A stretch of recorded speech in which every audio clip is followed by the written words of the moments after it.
She's always been our most adventurous kid. And when she got sick, because she had so many joints that were affected, she couldn't do even the smallest things that she used to do.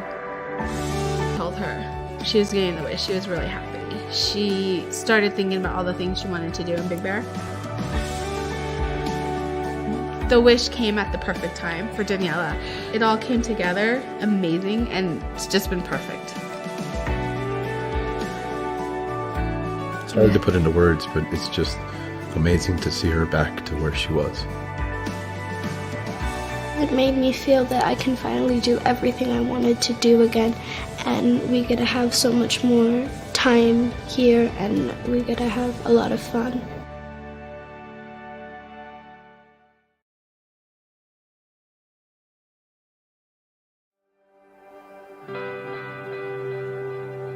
Keegan brings a smile to us each and every day. He warms our heart. He makes us realize what a blessing and a joy we have. That kid's a super trooper. The resiliency, the strength that he's shown. The Make-A-Wish Foundation and the gifting of the hockey rink to Keegan has benefited him tremendously. It's an outlet for Keegan on days when he comes home from treatment.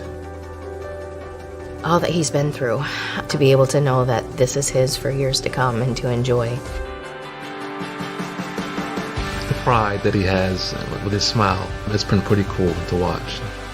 Hearing the joy when he's playing, and his confidence is growing.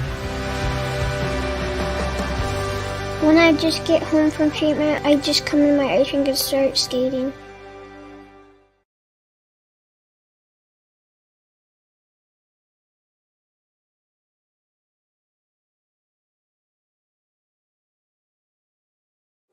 My wish is to remodel my backyard. My wish is to redesign my bedroom. I want to travel with the moon.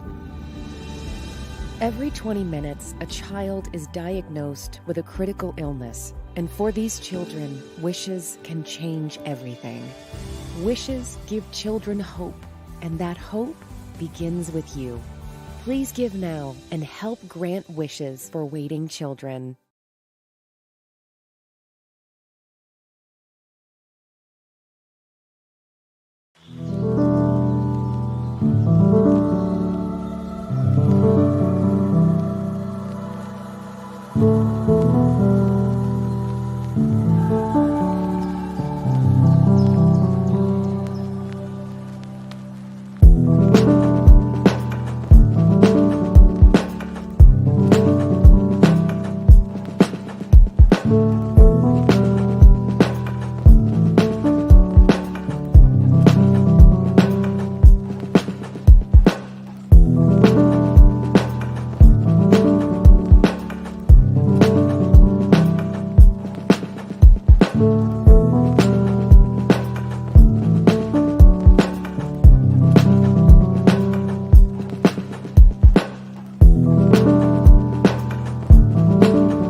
Well, welcome to Podathon 2024. I'm Pete Fletzer. I'm one of your hosts throughout the day, and I'm here live and in person with Nick Milky. Nick, how you doing this morning? Happy May the 4th, buddy. Happy May the 4th to you as well. I can't believe we're here. It's time for one. I can't believe I'm here. Right.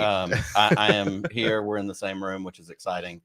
But I can't believe we're here. It's Podathon time. It's time to do a whole bunch of good for Make-A-Wish on, of all days, Star Wars Day. Star Wars Day. Happy Star Wars Day to everybody. I hope everybody's enjoying it. I hope you probably have a lot of different plans, a lot of different things going on. But today, for us, while we'll be watching the Tales of the Empire in between shows if we can, trying to catch up with all the Star Wars content, trying to, I don't know, buy some of this great stuff that's out there. We're here today in the studio in New Jersey, live, talking to you, hoping that we can have you engage with us and help us raise money for the Make-A-Wish Foundation. You saw it in one of the videos as we got started. Every 33 minutes, the Make-A-Wish Foundation is able to grant a wish, which is amazing. But unfortunately, every 20 minutes, there's a child that becomes wish eligible because they are diagnosed with a critical illness. And so every single dollar that we can raise today, and we're trying to hit 7,500. You'll see over there on the top over there, we're trying to reach 7,500. We've got Anakin's little pod race engine meter there. For those of you that saw Phantom Menace yesterday or are seeing it today, you recall that thing needs to be green for him to be in a good spot. So we need to get this engine into green. But Nick, what are we doing today? What's happening? What is Podathon? We're doing everything today. We're giving stuff away. We have giveaways for you to donate. So for every $10 that you donate to Make-A-Wish over the course of today, you're going to get an entry into raffles. We have all kinds of stuff. We have books. We have signed artwork. We have a helmet. We have all these cool things we're going to give away. We're going to have a couple of times later in the day where we're going to give away prizes. All of that money goes directly to the Make-A-Wish Foundation. We have a link. You can go to thepodathon.com. You can scan the QR code on the screen. You can go to bit.ly/Podathon24. All of those things are going to take you directly to our Make-A-Wish donation page. The money doesn't come to New Jersey or anywhere else. It goes directly to Make-A-Wish and is going to work as fast as it can to start putting those wishes into play. Absolutely. Well, there's the two of us live in New Jersey, but we couldn't have done this without our friend Becca Benjamin. So we want to bring in Becca, and we want to get her perspective on what's going on and see how she's doing on this May the 4th. Becca, how are you? Hi.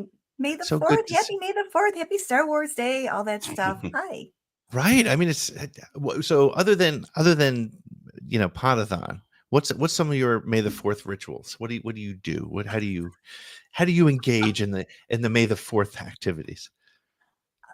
Usually have something Star Wars going. Use as many Star Wars quotes to my kids and just annoy the heck out of them. But I do that daily anyway. But right, every day is Star Wars Day. Exactly, in our world, right? Yeah. Right. Usually back in the earlier days, because we're up there. And I'm saying earlier days, like back when it was just the 3 and then the 6 films, TNT would do the whole marathon, right? Oh, right. Yep. So even though all of us owned the boxed DVD sets or back in the day, VHS tapes, you still watched it with the commercials because, that's what fans do. There's something about it with the commercials, right? Right. That's when you can get up and do something really quick and come back. But that was before you could pause and then fast forward and all the stuff that we have now. But yeah, I mean, yesterday was my official Star Wars Day because we're doing this today, which has a greater meaning beyond actual Star Wars Day. But yesterday I did the whole thing. I went to see Phantom Menace, had the theater to myself, which was really just odd, but I liked it. It was good. I didn't hear anyone trying to get into their popcorn or rustle any snacks. And, you could just enjoy. So, and there's nothing better than Star Wars on the big screen. I've missed that. I've missed that as well. But in that empty theater by yourself, did you channel your inner Kitster by yelling yippee as loud as you could? I took so much joy in hearing Wizard on screen again. Especially now that we've gotten it in other, mediums, with The Mandalorian, with Din saying it. And then, of course, in Midnight Horizon with Ram Jamaram from the High Republic. Actually, he coined it because if you go back in the timeline, he said it first. He said it first. He gets it first.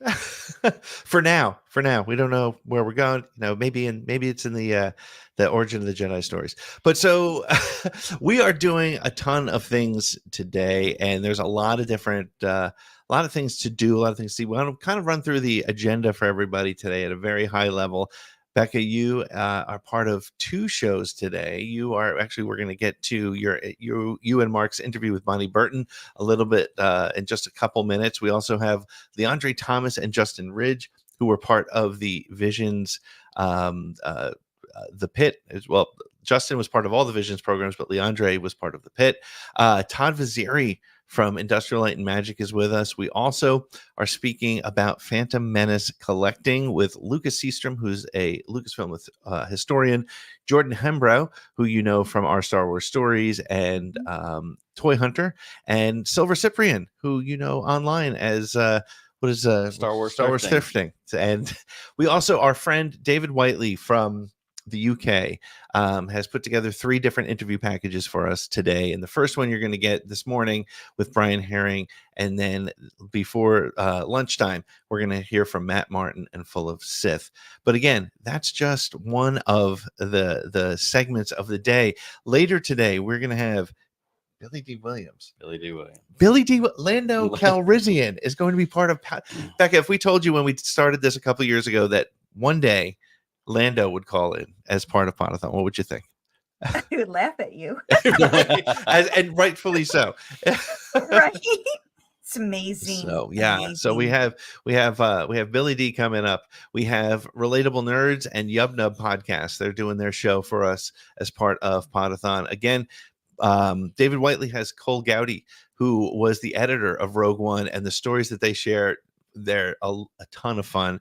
And our friends at Thank the Maker podcast, they brought on their friend Amy Allen, who you know as Ayla Sakura, but she was also worked at Lucasfilm at the time. That's right. She's a visual effects person at ILM. Right. Interesting story, the way she ended up on screen, and we get some insight into that.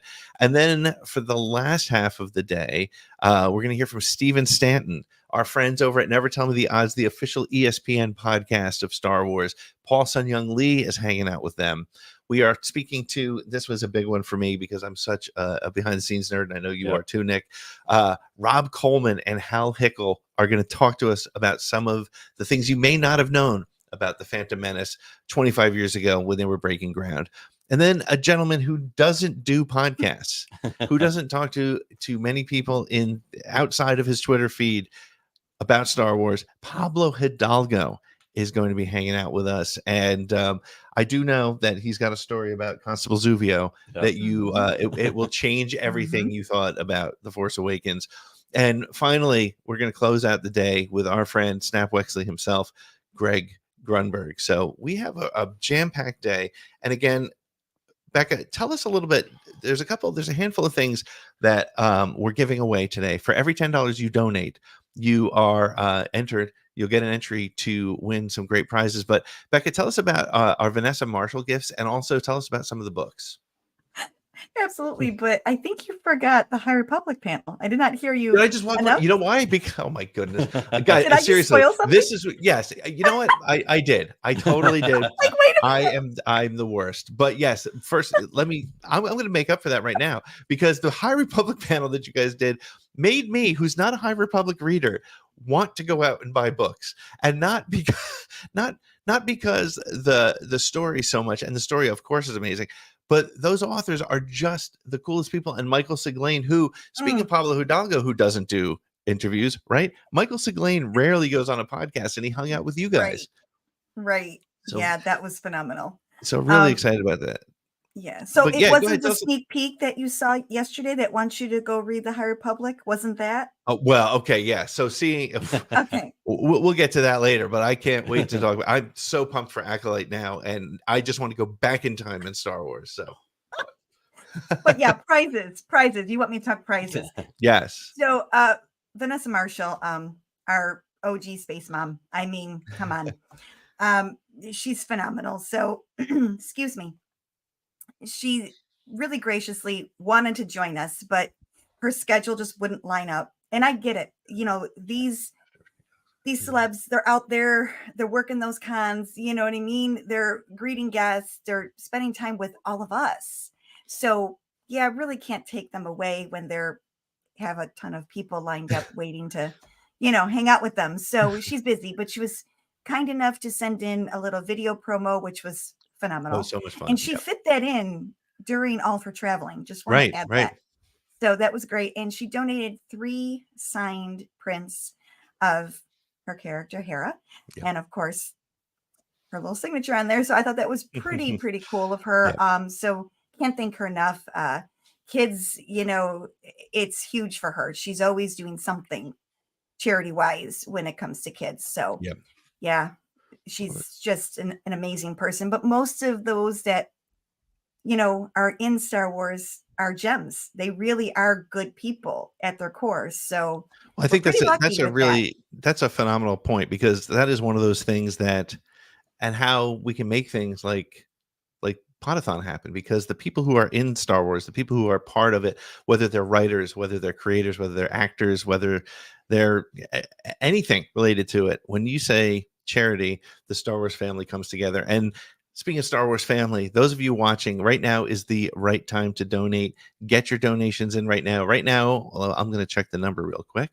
Let's see here. What do we have? Where are we at? Let's check it out.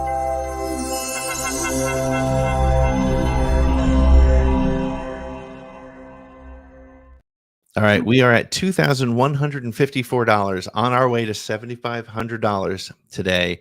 We want to raise $7,500 for Make-A-Wish. We have raised in previous years a total of $27,000. If we can get this year, we'll pop over $35,000 for Make-A-Wish, and that just goes such a long way. So maybe, without further ado, maybe we should get to our first interview, which happens. You're gonna continue to see Becca's smiling face because it is a Tarkin's Top Shelf interview. So let's also hear. We're going to be joined throughout the day by our friend Claire Stribling, who's going to be our host, and she's going to introduce all of our shows. So why don't we introduce that right now? In the words of Obi-Wan Kenobi, hello there. My name's Claire Stribling, and for those of you who don't know me, I am one of the hosts over at the Imperial Senate podcast, and I am also a member of the crew over at Broaxium. And today, I'm going to be one of your guides through the galaxy as we go through Podathon 2024, and I can't even begin to tell you how pumped I am to be here. Last year, we raised an insane amount of money for the Make-A-Wish Foundation, and I think we're going to top it this year. But don't forget, that cannot be done without you. So if you have not already, share that link. Text it to your friends, your neighbors, your doctor. I don't care. Just make sure that link gets out here. Every single dollar counts when it comes to making wishes of these amazing kids come true. So without further ado, let's just jump right on into it. So our first show of the day is brought to us by Becca and Mark from Tarkin's Top Shelf. Their extra special guest is Bonnie Burton. Bonnie is an author, comedian, journalist, and show host. She has written for Star Wars Insider as well as multiple Star Wars books. And during her time working for Lucasfilm, Bonnie was also the social media strategist for StarWars.com.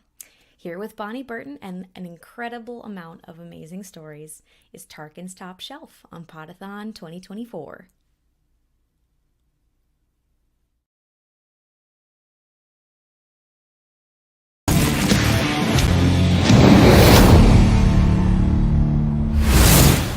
Hello and welcome to Tarkin's Top Shelf, the only Star Wars literature podcast on the internet, hosted by myself, Mark Suter, and Becca Benjamin. We dissect and analyze your favorite and maybe your least favorite canon books, and we always keep it positive. How are you, Becca?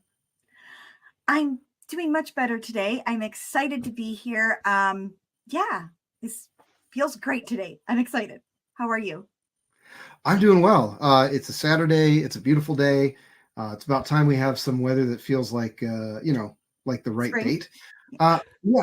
Everybody's not here for the weather, so let's get right into it. We have a guest, obviously. Becca, can you introduce her? Absolutely. So today, as part of Podathon 24 fundraiser for Make-A-Wish Foundation, we are so excited to welcome for the first time on our show, Bonnie Burton. Most of you Star Wars nerds are going to know her as a former senior editor and social media strategist at StarWars.com for Lucasfilm and staff writer for Star Wars Insider magazine for 10 years. Holy cow. Currently working as a freelance writer with a specialty in writing about topics for young, child, and teen audiences. And I've been looking forward to this for years. Hi, Bonnie. How are you? I'm okay. I look like a wreck because my air conditioning's not on and it's actually hot in LA for the first time this year. So I'm like, if I start sweating profusely, I'm not like nervous or under indictment or anything. It's just literally like, oh God, okay, I gotta get the fan going. I had an R2-D2 fan somewhere, but I don't know where I put it. I think I left it out for special May the 4th celebrations, and now I can't find it. Spoken like a true ADHD nerd where I'm like, okay, where do I leave everything? I feel like I'm going to turn into a meme at some point, and I should just like lean into it. But thank you for having me on the show. I really appreciate it. As you know, I am a big Star Wars fan, as well as, you know, a former Lucasfilm employee, being there for a very long time. And but I've written a lot of Star Wars books and crafts, and if you live long enough and you're a Star Wars nerd, you kind of do a little bit of everything all the time, and you end up doing as much as you can because you love the franchise that much. So even though I'm not officially part of the Lucasfilm family anymore, I still hope I'm part of the Star Wars family until death. And even then, in the afterlife, I hope I can still say that I'm a Star Wars fan. Yeah, no, I'm very happy to be here. Thank you. Happy May the 4th be with you on Star Wars Day, and I guess tomorrow, the next day is May the 6th be with you. For May the 5th be with you. I don't know if we kept going with days. That's something I have to ask the fans. Well, I think the way I worked it out was May the 4th, Cinco de Mayo, and then Revenge of the 6th. So I don't know. Yeah, I just kept going with it. I think I even have a happy May IG8 for May 8th. IG88. Yeah, like I just keep going with the numbers until I run out. So I'm celebrating days no one else is. So that's the story of my life as a Star Wars fan. Which is fine. It can be a Star Wars Day every day if you're a Star Wars fan. Right? It should be. Yeah. We should celebrate every day because it's such a great franchise, but also Star Wars fans will make a Star Wars fiesta, Star Wars party out of anything. And I think that's one of the reasons I love being part of that family is we'll find a way to celebrate Star Wars daily if we can. And we usually do. I think probably between all the cast, crew, and writers and all that, there's probably a birthday for somebody every day in Star Wars. So yeah, we see celebrations all the time. Yes, random background actor there. It's his birthday today. Yeah, and I usually, because I started our Star Wars official social media. I when I first started, I was doing all the community management of the message boards, and then I created the Star Wars fan blogs, which was a thing. So if you were a hyperspace member, you could have your own StarWars.com URL as a blog. While everyone else is, had their boring GeoCities or whatever they had, you could have a StarWars.com URL for a blog for many years, which was really exciting. And I started all of our social media, and I ran all the social media. So I was the social media person for StarWars.com, IndianaJones.com, all the way up to 2000. I think it was like 2012. And then it turned into a bigger thing we were about to be bought by Disney. So I think it turned into a thing where they thought they needed to have a whole staff and they wanted to change it all up. And so I got to at least be there at the beginning and really facilitate community as much as possible, retweet fans as every day, every hour if I could, just so they could feel seen. And I'm a big fan of reminding everyone of the social part of social media and not turn it into argue fest or PR dumping ground. So I'm a big fan of keeping official stuff for the fans and social media. I tried my best to do that. So hopefully people appreciated that and had fun. Oh, yes. I want to tell you from the bottom of my heart, those were the best days of Star Wars fandom. In my opinion, that is the first time, and I'm going to get teary-eyed. That is the first time I felt like I met like-minded people because, as you know, it was hard for people like us women to be taken seriously in Star Wars. So having that hyperspace blog, which I used to read them. Finally, I took the plunge and I'm like, I'm just going to do it. Just going to sign up.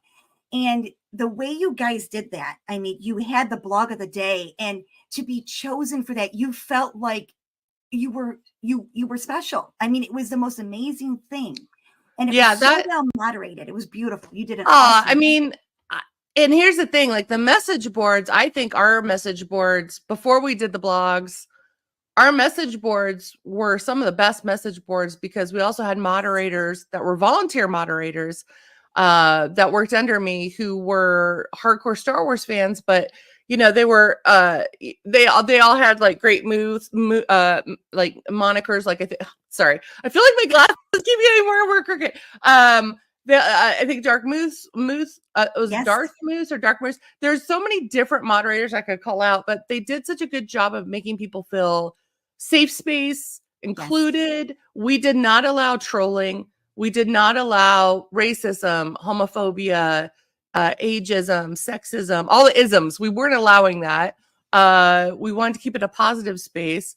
I always was on the message boards constantly, just making sure that people were behaving themselves. I mean, now it's all done by AI. Now you just get tagged and thrown into, jail on Instagram or Twitter, or not Twitter. Twitter's kind of like Wild West right now, but it's all done by AI for most companies, and most studios don't even have official message boards or official blogs or anything. So when I was there, and I had done community for other sites before I got to Lucasfilm. So for me, it was make it a safe space, make it fun, make sure people are behaving, but also like really encourage creativity and humor and bonding and friendship. And that's, I know it sounds so hokey now and quaint now, because social media is a cesspool, feel like a cesspool. So I always try to make it a fun experience for everyone. And I think, those were kind of the glory days of social media before it turned into what it is now.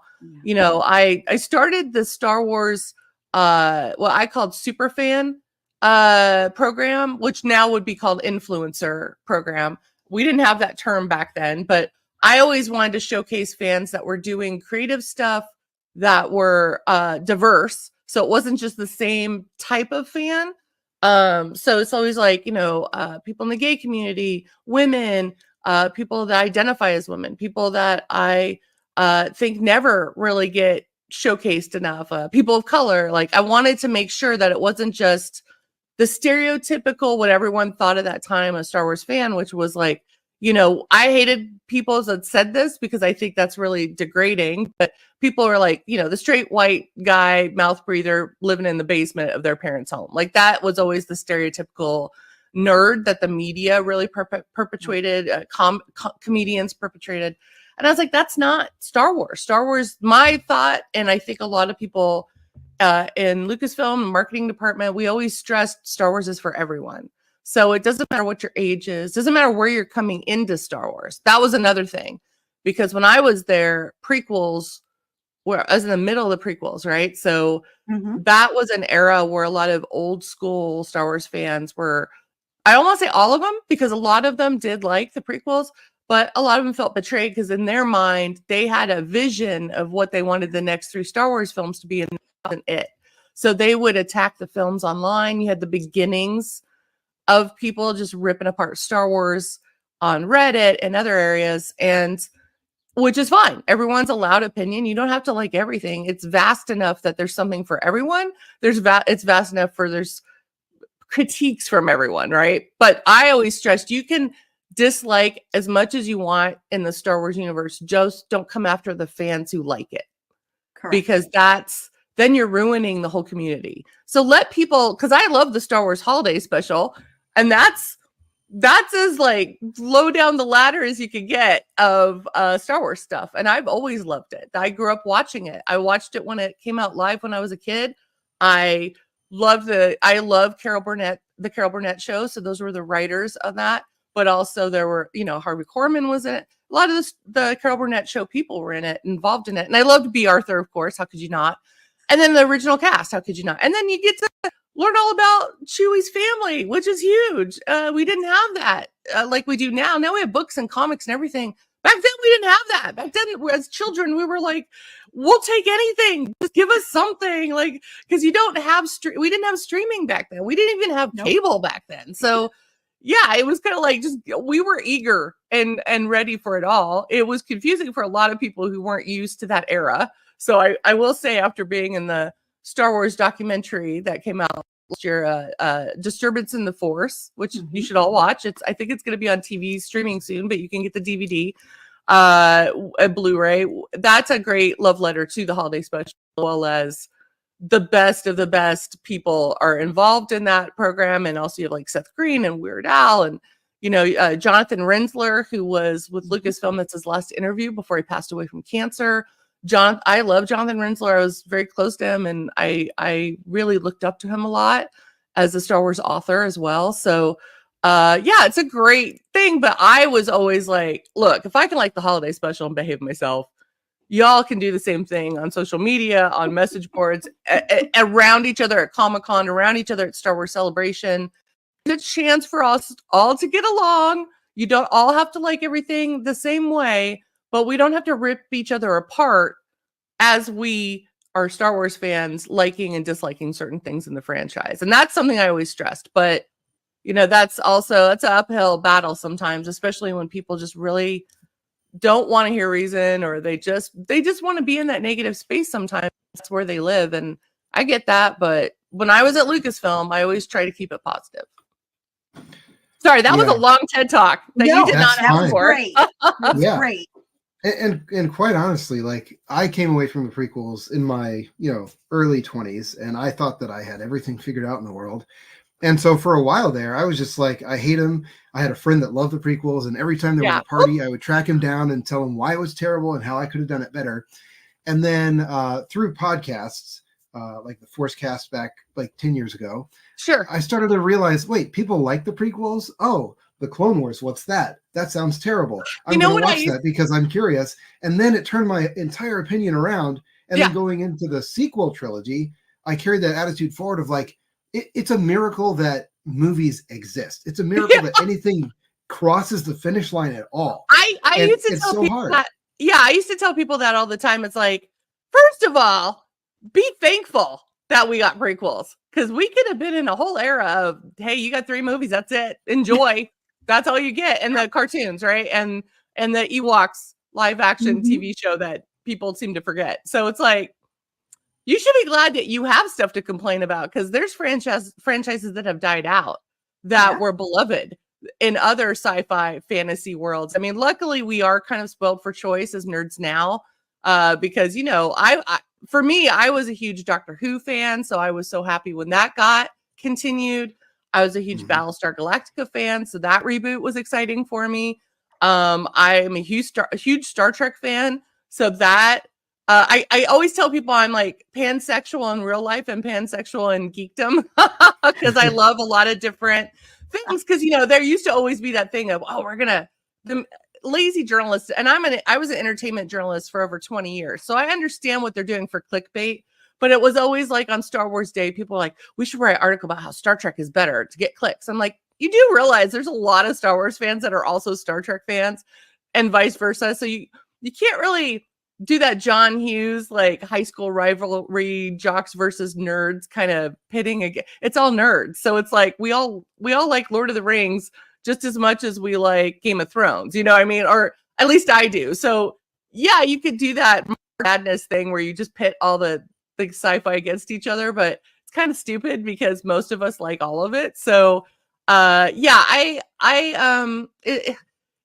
one of those things too where, as a Star Wars fan, I get it. I get that in your mind, you've been writing fan fiction about what you want Star Wars to be since you watched Star Wars. That's the plight of fandom, right? Is that we're like, well, if we were in charge, this is what we would. Because if I was in charge, let me tell you, because I've started many meetings at Lucasfilm where I was like, okay, we should do this whole thing where I do Akamina's backstory, and we should do a whole like Gilmore Girls thing, or like some sort of like high school, like Vampire Diaries, but instead it's like all of the old ladies of Star Wars as young girls back in their era. So it's like Bletchley Circle or something, or St. Trinian's, where it's like the fruit lady that was, talking to Anakin as a young boy in Phantom Menace, because she's the old lady, right? But she's probably got a great backstory. And Akamina's running the cantina. What was B. Arthur like when she was young? And Jocasta as a teenager was kicking butt. So I always wanted to put those 3 like Charlie's Angels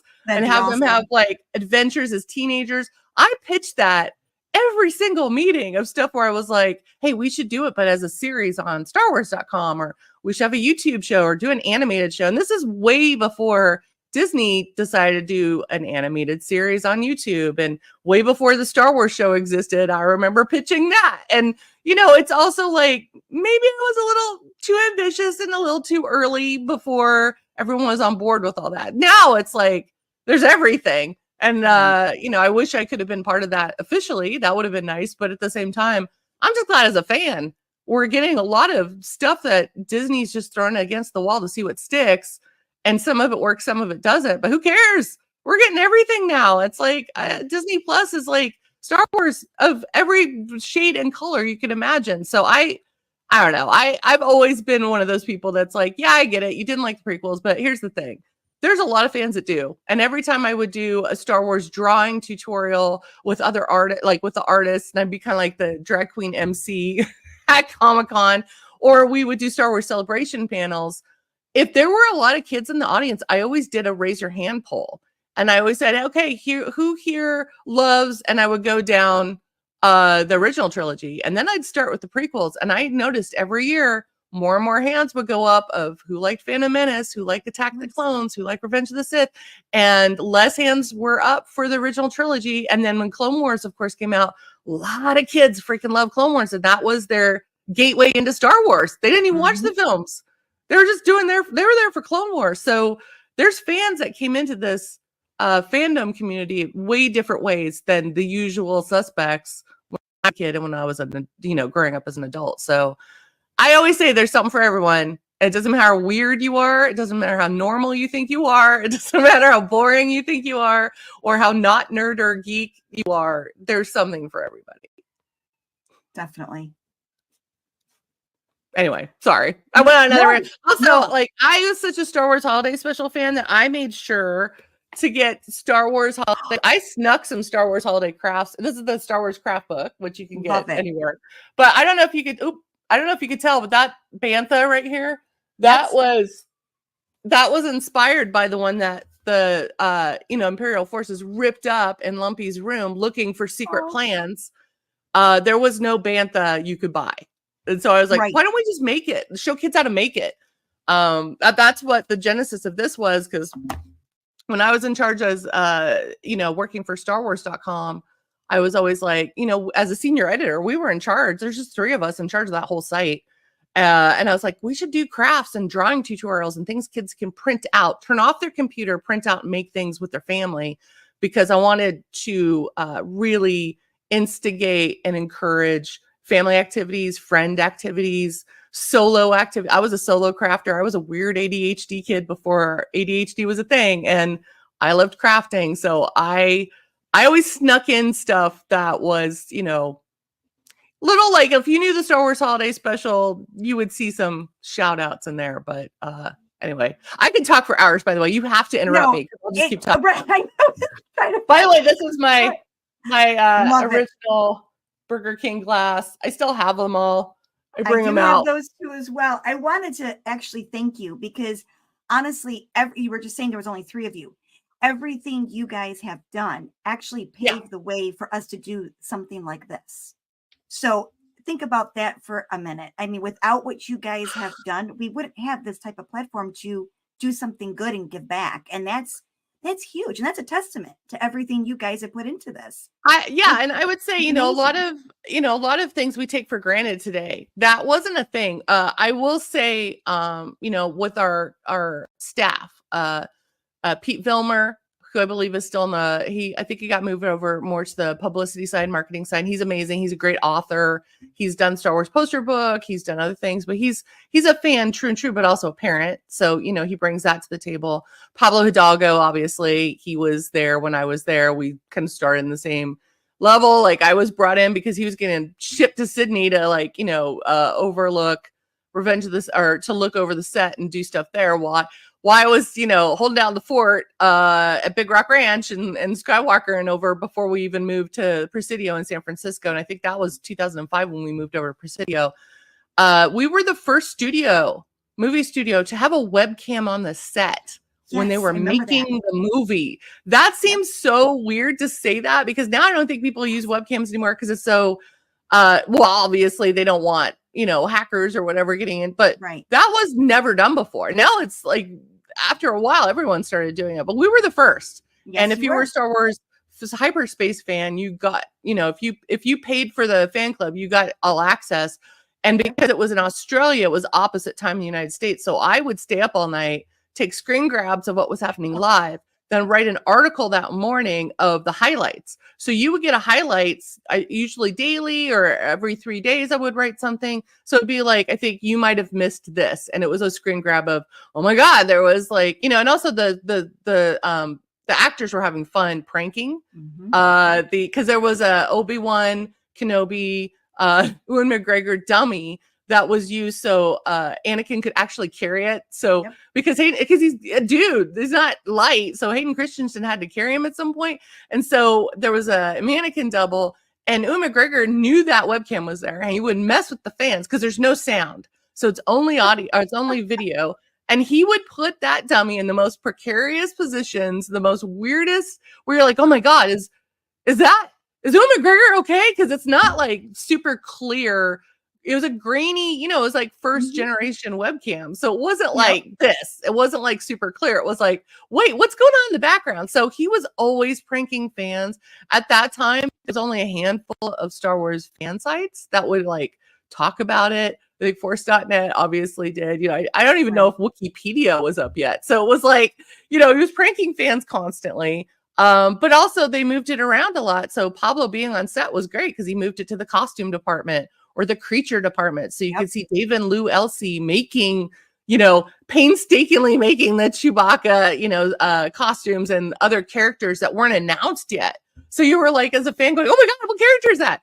And then they would put it in the skylight so you could see things being filmed, but it's all green screen. So you wasn't sure what was happening, but you could see certain characters fighting or talking. And then you would see like all the creatures because there's a lot of practical effects. So you would see a lot of that. You would see Hayden and Ewan practicing their lightsaber duel that would be on Mustafar, but you didn't know that yet. So us having that there was huge. Us having fan blogs, no other studio was doing that. Like I said earlier, we had message boards, but also I always wanted to make sure that the fans got profiled on the site. So like you said earlier, we did blog of the week, but I also profiled the 501st and the Rebel Legion and the R2 builders, but also people that were doing charity work, teachers, kids. I always profiled kid crafts. And then when social started, I'm like, okay, I see people doing hashtags. Why don't we do Wookiee Wednesday? Why don't we do Sith Sunday? Why don't we do, I was literally like every day of the week, I did a hashtag campaign before hashtag campaigns were a thing for studios. And I was starting to see us get on best practices documents. Wired always had us in our we were always in the top 5 studios to watch online because we were doing all this great groundbreaking weird stuff that nobody was doing. But we loved Star Wars and we loved online. And so we're like, well, why don't we just try it and see what happens, see what the fans think. Not everything worked, but I mean, I will say I'm very proud that I got pod race as a hashtag actually trending during the Super Bowl because I set up a whole it was kind of like an interactive pod race with celebrities, and each of them had their own pod racer, and I was the MC, and it was before Twitter had limits on how many times you could tweet in an hour, and I was like tweeting a virtual pod race as the the Howard Cosell the NASCAR person that's saying, oh, and this person that passed this person, and it was really fun, and we ended up the jockiest day of the year in the United States is the Super Bowl, and we got the Phantom Menace. Something from the Phantom Menace, which everyone was like crapping on. We got that trending in a positive way for a pod race, and that was to promote the DVD re-release, I think it was. And I was just like, this is pretty cool because fans were in, and it was fans from everywhere. And also people just probably bored with Super Bowl talk on Twitter because it was dominating Twitter. People are like, what's this pod race thing? And like I think it was like Seth Green and Kyle Newman and, all these Star Wars celebrities that were either part of Star Wars or they just love Star Wars were I think there are people from bands and things that I got recruited. I recruited them to have their own actors had it. So it was one of those moments in Twitter history, which seems very quaint now, that never would have happened if we didn't try it. So I was a big fan of like, hey, we got to take some risks, have some fun. Not everything has to be a pre-approved marketing campaign. Let's just experiment. And I think that's what was fun too, is that was an era at Lucasfilm where Lucas Online got to do a lot of stuff because they were just like, just let them do their thing. Because no one thought it was a big deal yet. Once it became a big deal, then you had to get pre-approval for everything. But like you do now, which is pretty standard. But back then we were Wild West. We were like, oh, let's try this. Let's do this. How about we just, well, why don't I give like, because I had the Admiral Sackbar puppet thing for the Star Wars scrapbook.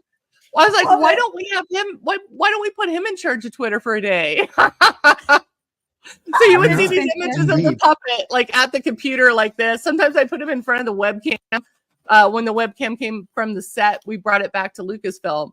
So a lot of times when we put it in Ben Burt's editing booth, so you would get to see Ben Burt edit Revenge of the Sith, and you get to see George eat his daily, chicken sandwich on white bread and drink his Diet Coke and eat his Lay's potato chips in front of the cam. And then sometimes the cam would be in our office and I'd be like, okay, this is who's in front. And then, you never see that now. You never see that studios do stuff like that now. And I think it's like the beginnings of MTV when they were really having fun with it.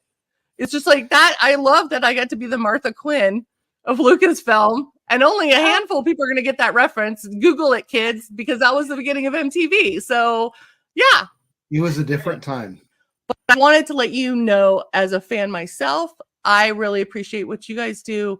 I feel very honored to even be asked to be part of this. And I will always be on any Star Wars podcast that asks me on. I try not to talk too much, but I clearly have proven that point that I cannot stop talking about Star Wars and how much I love it. But I do appreciate you guys as well. And I wanted you to know that. But to give back to the community in that way is very important and essential. I mean, I always was like, hey, as much as we can, let's talk about the charities that the 501st do things for on the StarWars.com site, but also online on, in social, and really, remind people there's a community to fandom, but there's also a charity aspect that I think Star Wars fans have done better than any other fandom. I think Star Wars fans really understand giving back's importance, and making kids feel happy is important, and Star Wars is a big part of that. So Make-A-Wish is big, and I'm so glad that you're doing something with them, and I'm so glad that there's still a Star Wars connection to that, because that's very, very important to me. And yeah, I'm just so happy that you guys are doing that too. That's great. Yep. And as we wrap up here, just a reminder to everybody to donate to Make-A-Wish. There's a QR code, and also there's a link. So the more that you donate, there are drawings for different prizes. Just remember that.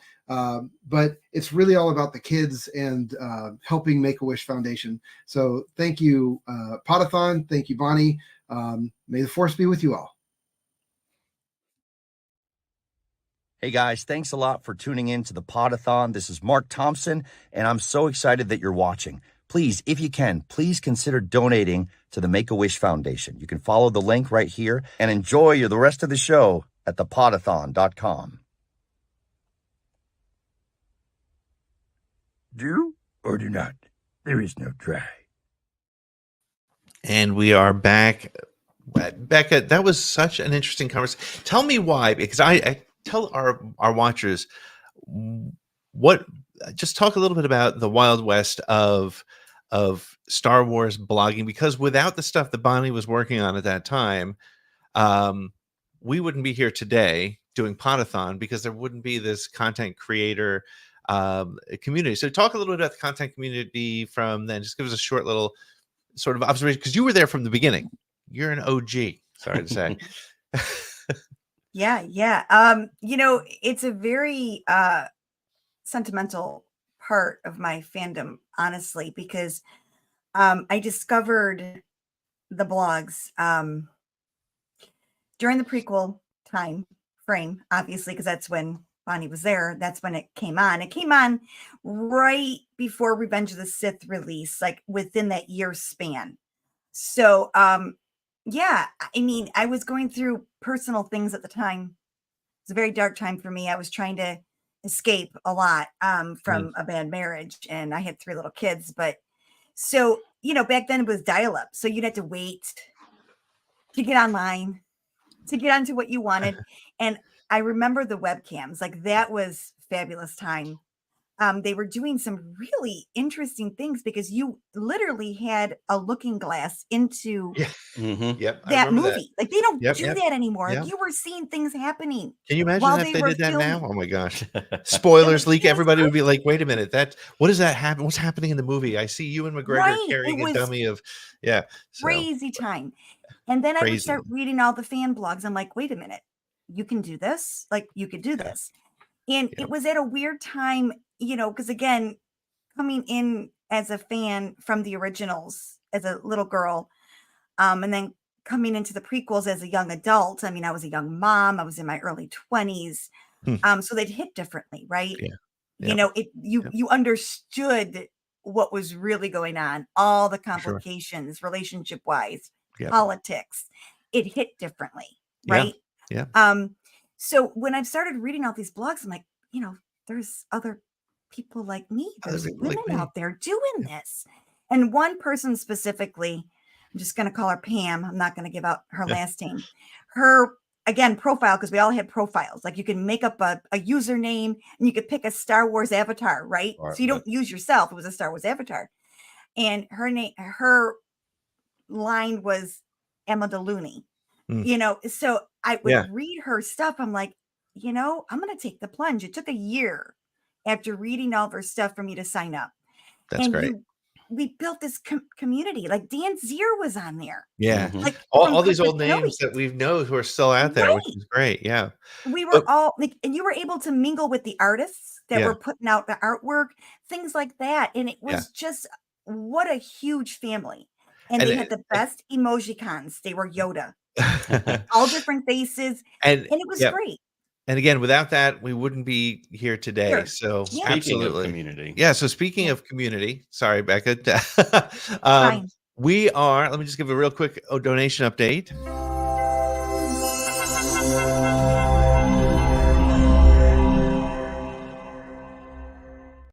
We are at $2,416. Thank you all very much. We are working our way up toward that $7,500 for the day.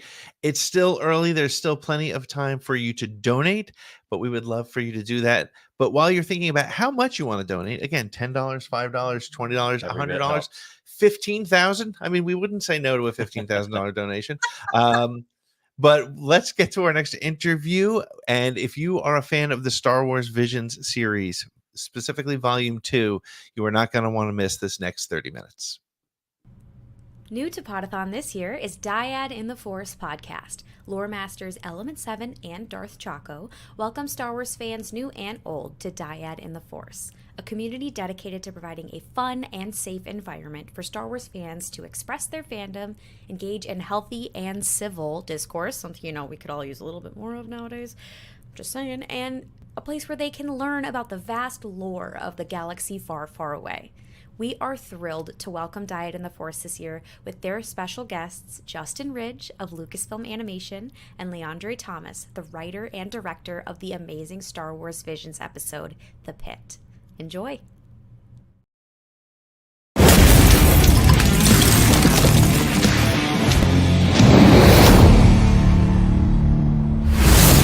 Hey guys, welcome to Dyad in the Force. I'm Element 7. And I am Darth Chaco. And we're super excited. This is for an amazing cause. This is the Podathon. And we have some awesome guests. We want to just go ahead and bring them up right now and just get right into the thick of it. Yeah, we're honored to be joined by Leandre Thomas and Justin Ridge. Forgive me if I said the name wrong. Is it Leandre? Yeah, you got it right. Perfect. Awesome. Okay. So for folks who are unfamiliar with your work, could you guys introduce yourselves? We can start with Leandre and describe to us your work with Lucasfilm and the journey you both took that led you to where you are now. Yeah. So my name is Leandre. Obviously, I've been at Lucasfilm for almost 13 years. I'm a writer, director, and I wrote and directed the Star Wars Visions Volume 2, The Pit. And in addition to writing and directing, I've also been the manager of our franchise video assets. So what that means is me and my team are in charge of literally Lucasfilm's entire archive of video footage. So that means all the movies, the shows, animation, trailers, documentaries, behind the scenes, anything recorded for the company dating back to 1971 and forever growing. So if you add it all up, it equals about 1 million minutes worth of content. So it's a ton of stuff, but it's pretty cool. It's crazy. It's crazy. It's a collection, meant to rival our own. as lore fans, we're trying to keep up. So if you ever need a backup, let us know. No, I mean, I like to jokingly say that because when I grew up, I was obviously a huge Star Wars fan, and I would collect all of the different releases for all of the home video versions, the special editions, the original edition, the definitive edition. And now it feels like now that I have the video masters for the actual movies, it feels like I finally have the ultimate collection. So I'm pretty proud of it. Dang. Nice. And Justin? So yes, hi, I'm Justin, co-director of The Pit. And I was thinking about this earlier today. I've been a part of the Lucasfilm family for about 18 years now. I worked with Dave Filoni on Avatar: The Last Airbender at Nickelodeon. I was on the team. We're on the very first episode of that. He got the call from George Lucas. He went up north. He gave me a call. He's like, "Hey, you got to check out Skywalker Ranch sometime." I'm like, "Yeah, whatever." And and he bought me a plane ticket. I went up there and ended up boarding on the Clone Wars, directing on that first and second season, and then came back for Rebels. Supervised directed on season 3 of that, and then executive produced on Star Wars Resistance for the 2 seasons, and then worked with Leandre on The Pit. Awesome. All right, so just to kind of get to know you guys here, I just want a really quick hit. Top 3 favorite Star Wars projects. This could be anything: films, books, comics, games, whatever. And also, if you can add in there, what do you think makes Star Wars special? Wow, that's a good one. I'll start, Justin, and then I'll kick it over to you. This might take the whole time because I'm like ridiculously passionate about Star Wars. So, and I clearly take Star Wars way too seriously. So that's something I can really talk. It's a problem with all of us here. Yeah, but I'll try to keep it concise. I think top 3. I have to say, A New Hope is. I know that sounds really cliche, but that one, is the intro for me. Like that one, I think it took me up until I was in my early 20s to stop crying every time I watched that movie. Like literally every time the trench run happened, for some reason I would just start crying, and it was really embarrassing. So that one it's got to be in the top 3, and then I have to say The Force Awakens, only because I was here before, just like Justin, before Disney acquired the company. So to be a part of that transition and to make an episode 7, which is something I never thought would ever happen, and to go from being a part of George's company into going into this new Disney company, it was something I'll never forget. And then the build up to that movie was insane, like anything we could ever possibly imagine. And being at Star Wars Celebration in Anaheim and dropping the trailer, that was the second so trailer. Weird.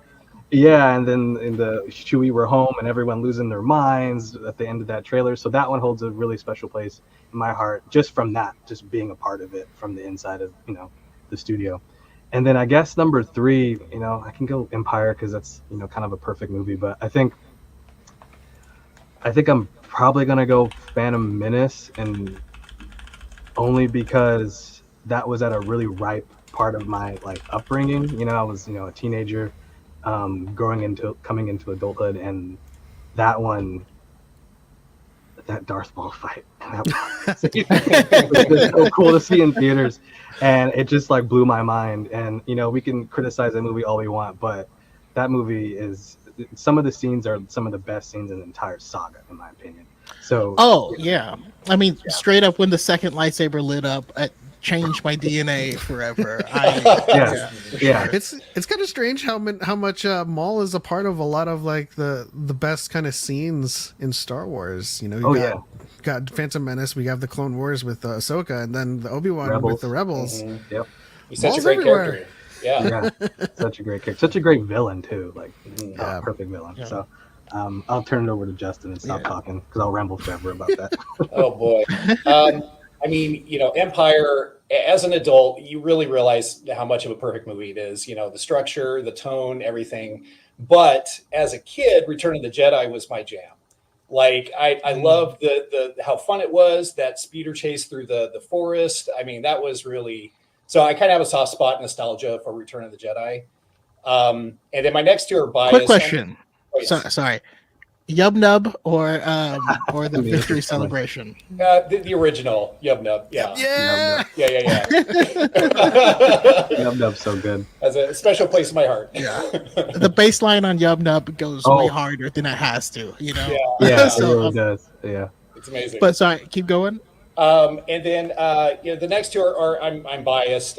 Rebels, being able to grow with those characters, being able to board the shorts with Dave, getting into the characters, really figuring out their dynamics and everything, and seeing them live on in Ahsoka, the live action series has been really cool. So, and then I would have to say Resistance, only because I was so close to it, and we really had a blast on that show. Showing a different slice of life elsewhere in the Star Wars universe, and just trying to make it how it fits within everything else that's going on. So that was a really special opportunity. Yeah. And also, just to clarify, I'm assuming you meant not including the pit, because I didn't include. I didn't want that to be unsaid. But yeah, obviously the pit is in there. Star Wars Visions as a whole. Okay. Just real quick, I want to say, because you're also talking to some people who, man, I think Resistance is underrated, and I think I loved all of the talent that you got to work with, and I'm curious. And this kind of goes because you've both been working on things, but specifically with Resistance, are there any behind the scenes moments or anything like that you can share that you just really loved on creating and working with that show? I mean, there's so many things. I remember Brandon Allman, who is the writer EP of the show. We got to have a sit down with Bobby Moynihan, and he is such a nerd for Star Wars. And he was just like, I want to be a part of it. I want to be a part. Like, he was so excited. And we're like, okay. And, the whole cast was just so into it. They had so much fun. I mean, Christopher Sean is Kaz. He is just literally a ball of energy like Kaz. Like, he in real life is that character. And I'm so happy that he's getting more opportunities, and other things. But it was so much fun just to goof around the cast and to really figure out who these characters were and let them bring their own traits as well to these characters to make them really, rich and feel like they've really come to life. Yeah, I love how Donald Faison just got to keep his name. Yeah. And that was something that Filoni had really wanted. He's like, we just keep his name. Like, it's gonna be great. Such a good last name. Was there any desire from a personal level to kind of revisit Resistance at a later time? Like, if there was any other stories that you thought you wanted to tell but couldn't? Oh, I mean, we had ideas that could have gone for another 2 or 3 seasons, for the characters to keep going. So yeah, there was a lot of things that we were hoping to dive into, but we just didn't have the opportunity to. Okay. Huh? Well, we got Dark Disciple. Give us a book. Who do I got to call? Just play it. Leandre, you served as the writer, director, and EP for The Pit. How did that concept come about, and what was the driving factors behind telling this particular story? One of my favorites, by the way. Oh, thank you. Yeah, it really came from that time, that period, that pandemic period where everything was just the upside down world in a way, where everything was just so dark and heavy, and there was just a lot of activity going on in the streets and where I live, and it just felt like this was a time where we shouldn't be quiet, and this is a time where we should tell a new story, an original story, especially knowing that we're a studio that kind of makes our mark telling stories about rebellions and empires and oppression and hope and what that means to so many different people. So I just kind of wanted to offer my perspective on that and what it means to someone like me, where I come from, and try to bring something new to the table. Like we do so many things really well at Lucasfilm, but the Star Wars sandbox is huge. Like, we can make all kinds of different types of stories. It doesn't have to include lightsabers. There's not one lightsaber in The Pit. There's not one space battle in The Pit. We wanted it to be kind of emotional and something that people can relate to all over the world. There's very little dialogue in it. We wanted it to be very visual, and to be something that I felt like was a type of animation or show that I would watch growing up. So I wanted it to feel really nostalgic and have that, included in the animation style. So there was a lot of things that, we wanted this film to kind of offer, and we're really pleased with how it turned out, and just an honor to be a part of Star Wars Visions. It's a phenomenal series, and it's something that real Star Wars fans love because it's a celebration of different perspectives of Star Wars. It's actually funny that you mentioned that it's a huge sandbox, but this particular episode is so intimate, and it only happens within I believe just 2 places. But the one place, the pit, is the character, the hero of the story. There's no lightsabers. There's a kyber crystal. I love that part. Yeah. Yeah, thanks. Yeah. Definitely kyber. A lot of kyber crystals. We got kyber crystals all of through the pit, but yeah, it is very intimate, and that was by design. We wanted it to be very simple too. We wanted someone at any age to be able to understand it, and it might mean something different to someone who's 5, but it might mean something even more different to someone who's 50. So anyone from any age can watch it and really get a unique perspective from it. But yeah, that's one of my favorite parts about it. It's super intimate, and short films, in my opinion, should be intimate. It's hard to make a short film that's too broad, of a story within 15 minutes. You wanted it to be clear and concise, and want your message to be heard. I mean, a story for everyone is a story for no one, kind of thing. And this one, hit me. Definitely was a special story for me. My biggest question is, how dare you? I'm just trying to enjoy. I'm not trying to cry right now. You know what I mean? I just love that as the headline. How dare you?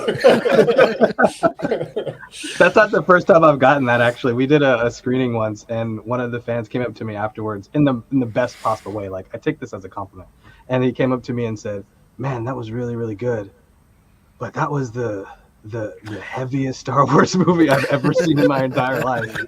Yeah, I get that. So, sorry about that. No, I appreciate it so much, because for me, it actually, I'm sure we were probably feeling similar things at that point in time. We love tears. But it really signified to me, at least, what the true role of the Jedi should be for the galaxy.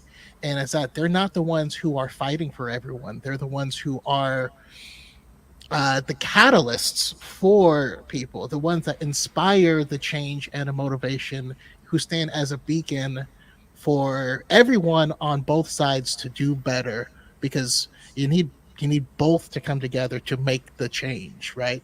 And so, yeah, that just really encapsulated why I love the Jedi, and yeah, absolutely love the pit. So I couldn't have said it better myself. Yeah, and it's also, oh, sorry, Justin, I don't want to cut you off. Oh, no, it's fine. But that is really important what you said, because it's in the Star Wars lore, it is so easy to get swooped up in the majesty of in the might of the Jedi, right? Because they're really cool characters. But you're right, the universe, the Star Wars universe and the galaxy is, the power comes from the people.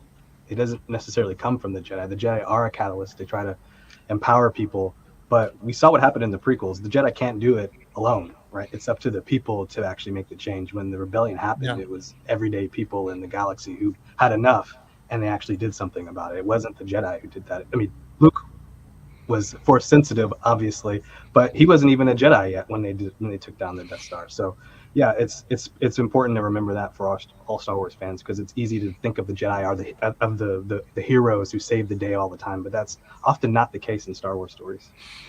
That's why I love the juxtaposition between Phantom Menace and Rise of Skywalker, where Anakin and his mom are talking. He's like, "Mom, you say the biggest problem is no one helps each other."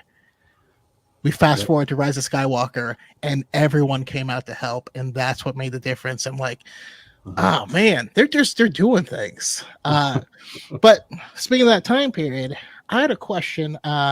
So Tam Rivora as a character, the story didn't have to go that hard either.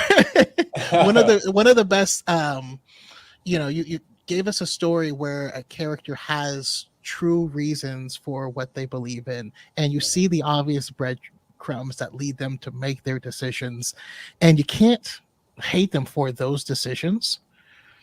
But then we also get the redemption of that character, and not in the classic Star Wars, I did the good thing, now I'm dead. So like, you can't ask me any further questions. What was that like? What was that writing process like? How did you guys feel about crafting that story? Yeah, that was it was important for us to have someone like Tam have a complicated history, with the Empire or the First Order, helping out her family basically. And so her backstory or her history is knowing like, oh, well, there wasn't much bad because they helped us, bring food to the table. So from her point of view, you kind of understand why, she doesn't think so harshly about them. But it was difficult, to tell you the truth, to have an arc that felt organic with the time that we had, for her to go to the other side essentially, and to be able to be redeemed and come back. That was very tricky because we were hoping the arc could be a little bit longer, to go into a season 3 as well. But we did our best to allow her to organically realize that, she made a mistake basically. Yeah, that was fantastic. Just a follow up for Resistance. We got Ahsoka, and I wanted to maybe you guys both can give your opinions. How did it feel to watch Hamato Ziono just be an absolute tool? it was surreal, to tell you the truth. Yeah, it was a kind of a geek out moment for me, to see him in the series. But yeah, it was surreal for me, honestly. Was it always the plan to make him sort of that kind of foil in the New Republic for the Resistance? Yes, yeah, that was in the original plans. Cool. What was it like working in tandem with what was going on? Because you were unlike the other shows that got to play in the sandbox after its respective trilogy was finished. You're in the thick of it. Like, how? I know you work closely with Lucasfilm, but how difficult was that, and how did that planning go? How much did you have to keep separate? How much did you know about the sequels? It was very difficult. Pablo, I could say, got sick of us going into his office every single day. Like, what about this? Can we do this? Can we, because we didn't want to step on anyone's toes. JJ was still, crafting Rise of Skywalker and those things. So it's like we needed to make sure that everything was tight and we weren't like countering anything. And so, yeah, it was fun, but it was definitely challenging to make everything fit properly. Shout out to Pablo Hidalgo. Oh my gosh! Yeah, shout out to Pablo. Okay, just for fun, let's give you guys a little bit of a creative exercise here. I'm pretty sure you guys are used to this by now, having worked in Lucasfilm. If you both were greenlit to write another story in the vein of Visions, but this time canon, what story would you guys like to tell? Are there any time periods in Star Wars that you want to visit? The High Republic, the Old Republic, Dawn of the Jedi, or even Rey's New Jedi Order? What's it gonna be? You go first. You go first, Leandre. I said it first. It's a toughie. God, that's a tough one. It's a tough one. While you guys are thinking about it, just real quick, I know the species is really long lived, and so I kind of want to see Dexter Jetster and Niku on some type of adventure together, because that would just be a hilarious pairing. So I honestly want to see like a Dexter Jetster like Cheers style show, like yeah, like neighborhood bar diner kind of. Yes. I don't know, sitcom. That would be so hilarious. You could have Aunt Z make an appearance in it as well. Yeah.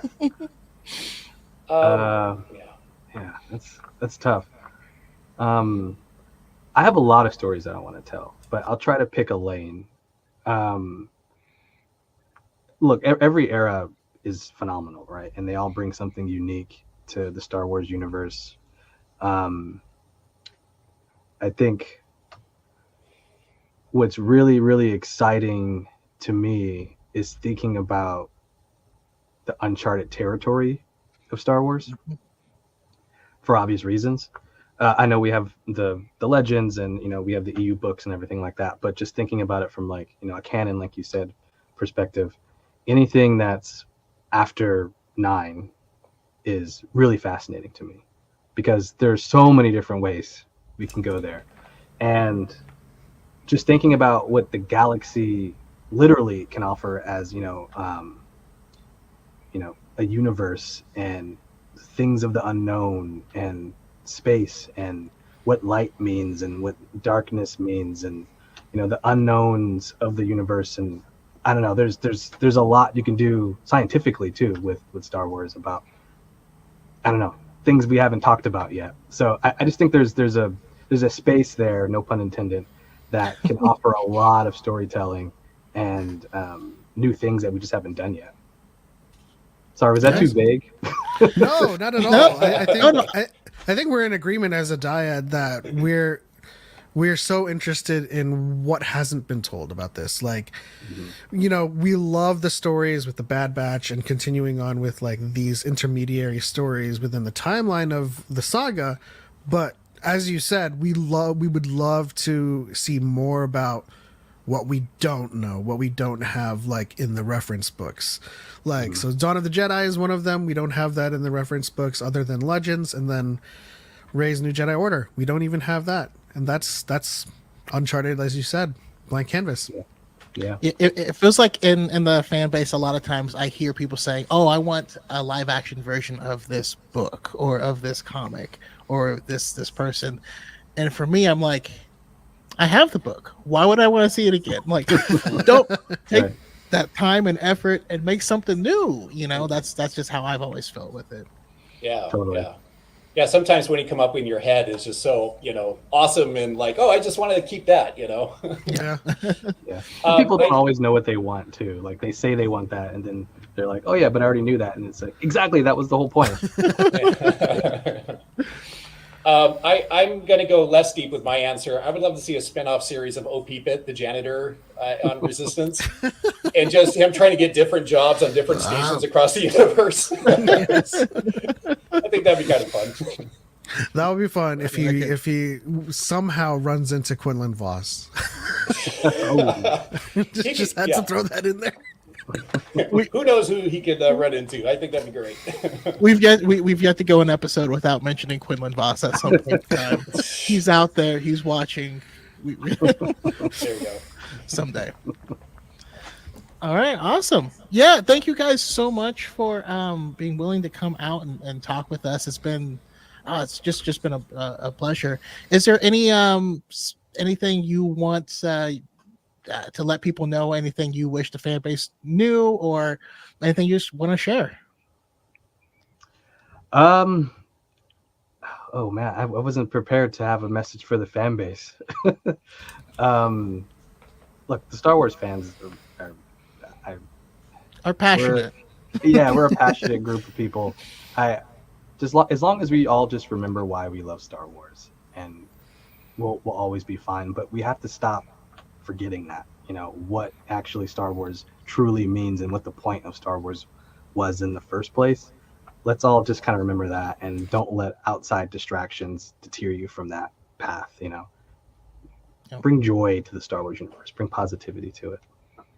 Yeah, I love it. I totally agree with that. And it's a two-way street, you know, as filmmakers, you know, we aim to make stories that inspire audiences, and then the audiences inspire us, you know, to keep telling stories. So it's like feeding off of each other's positive energy, and you know, to keep the ball moving. Awesome. Well, thank you guys so much. Thank you to Leandre Thomas and Justin Ridge for joining us. That's it. On to the next one. For life. We are all the dyad. And may the force be with you always. Hi, This is Alex from Star Wars Explained, and I want to thank you for tuning into the Podathon today. Your donations throughout this amazing day go to support the vital work of the Make-A-Wish Foundation. If you haven't had a chance to donate yet, there's still plenty of time. Just visit www.thepodathon.com or scan the QR code on the screen. Thanks for supporting, and may the Force be with you. And we are back. Nick, that was really cool. Very, very cool. What was your favorite Visions episode? It actually was The Pit. Was it? Yeah. I'm not saying that just because we had those awesome You are such a guys suck on. up. I mean, listen, The Pit was fantastic. And it's such a great story, and to hear from those two guys about, putting that together and their journeys, being connected to animation is phenomenal. So it was great. It's just such a great story. And of course, we love Dark Choco and Element 7. I almost called him Elephant 7, but there you go. Now he's got a new nickname. So guys, thank you so much for hanging out with us today. We are early hours right now for the Podathon. We've only been running less than an hour and a half. We are already at $2,466 on our way up to $7,500. Donate. You're going to hear us say it all day long. So unless you donate, you're going to keep hearing it. And in fact, here's what you need to do. It is Star Wars Day. That's Right. why we're here. If you're watching this, you like Star Wars, at least on some level, you're hanging out. We appreciate you. Get your people involved who may not really care about Star Wars. Right. Friends, family, grandparents, coworkers, send them the Podathon link. They may not like Star Wars, but I guarantee you they like kids. And I bet they'd feel good about helping out kids on a happy Saturday like today. So www.thepodathon.com. Blow up everybody and let's get some more donations. And then here's the deal: if they win the prize, they'll probably give it to you because they don't like care Star about Wars. Star Wars. Right? You just got yourself.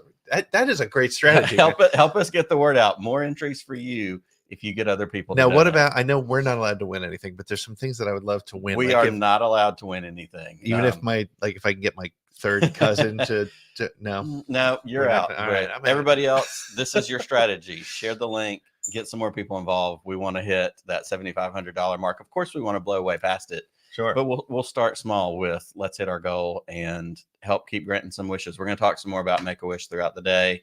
We've got commercials. We've got a friend coming on later who's been directly impacted by Make-A-Wish that we're going to talk to. So let's do it. Let's get that word going. Let's get that number moving up.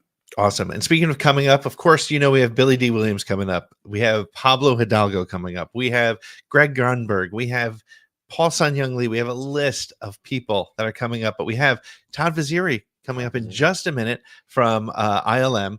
We have an interesting, fun conversation about the Phantom Menace merch. I know a lot of you are Phantom Menace fans. I know if Scotty J. Rowe is watching, Scotty, you're not going to want to miss this one. And we have Paul Herring. Brian Herring. Why do I call? I must know a Paul Herring. There's a lot of Pauls somewhere. Right. But Brian Herring, the guy behind BB-8, literally behind BB-8, Literally in pushing the green, him with a stick. in the green suit. All that and more coming up very soon. But first, let's get to our next show. Don't forget to donate. We're at $2,466 right now. When we come back, we want to be at least over 2,500. Get us to 26. Pete said I can't get up and go He's to the not allowed bathroom to leave until we cross 2,500. So get us to gotta help 2,500. me out. Nick needs to use the restroom. So we will be right back. But first, let's hear from Claire. Chewie, I don't know what it is, but I swear a Stormtrooper pina colada just tastes better. I swear those Ewoks must have been onto something. Anyway, our very next guest for Podathon is the Virtual Cantina Network, which is the world's largest Star Wars Celebration Convention fan page with 64,000 members worldwide, who join together for conventions, virtual get-togethers, charity events, and even vacations, which clearly Chewbacca and I have taken a little bit too much inspiration from. This year, we are so excited to welcome Spencer and Mark from VCN to Podathon with their special guest, Mr. Todd Vaziri. Todd is a visual effects artist with Industrial Light and Magic and has worked on many amazing Star Wars projects that we all love. So turn off motion smoothing on your television and get ready for Todd Vaziri with the crew from Virtual Cantina Network.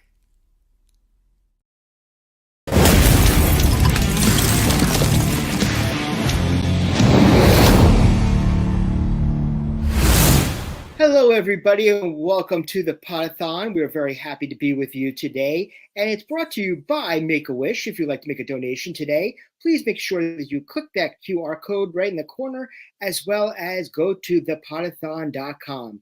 My name is Spencer Jowitz. I am one of the host of the Virtual Cantina Network, as well as one of the admins for the Celebration fan page.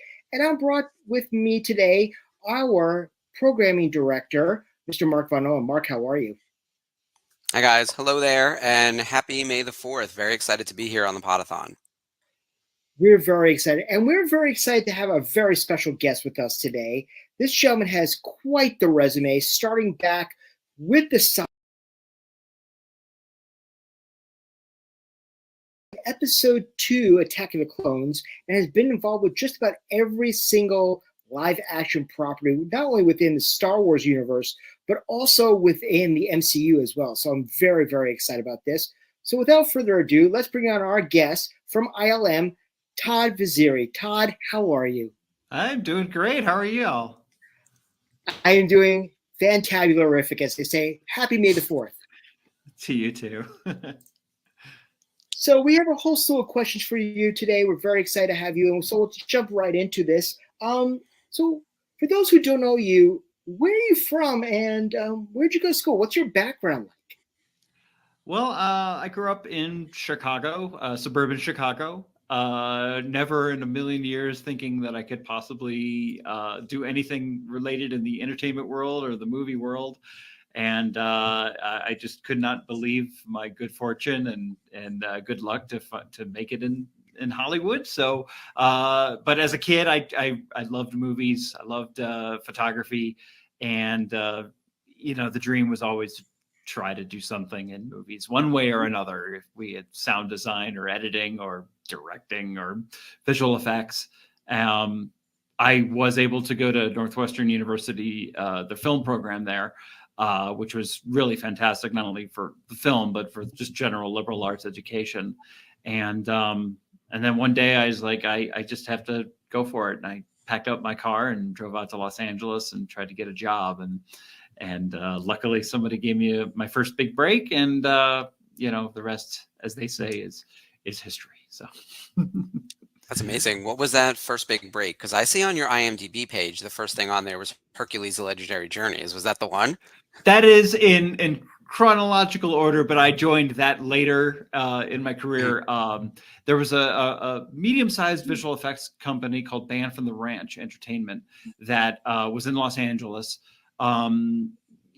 medium to small, run by Van Ling and Casey Cannon, who worked on some of the biggest movies of all time with Jim Cameron and at ILM as well. And they decided to go out on their own and run a small boutique visual effects and animation house. And I had been writing about visual effects long before I took that drive out to Los Angeles, and doing my own visual effects as well. And somehow Van got a hold of my writing and said, I think I'm gonna. Would you like to try out some software with us and let's do a 6-week trial to see if you want to do some shots for movies. And I was like, yeah, I think that sounds like a good idea. And I had a really good time there for several years. And then I moved on to other shops as well. So I'll always be grateful for Van for giving me my first big break. You'll find that when you talk to folks in Hollywood, you have to know your stuff. You have to be prepared. You have to be on time. You have to know what you're doing. But usually it requires a benefactor, a mentor, somebody who opened that door for you to get things going. And for me, it was Van and Casey. That's amazing. So what kind of movies inspired you? Obviously, we're all fans. We're all, I call this the era of the geek because everything that was like our childhood is cool again, which we thought was cool back then. But what inspired you to become who you are today?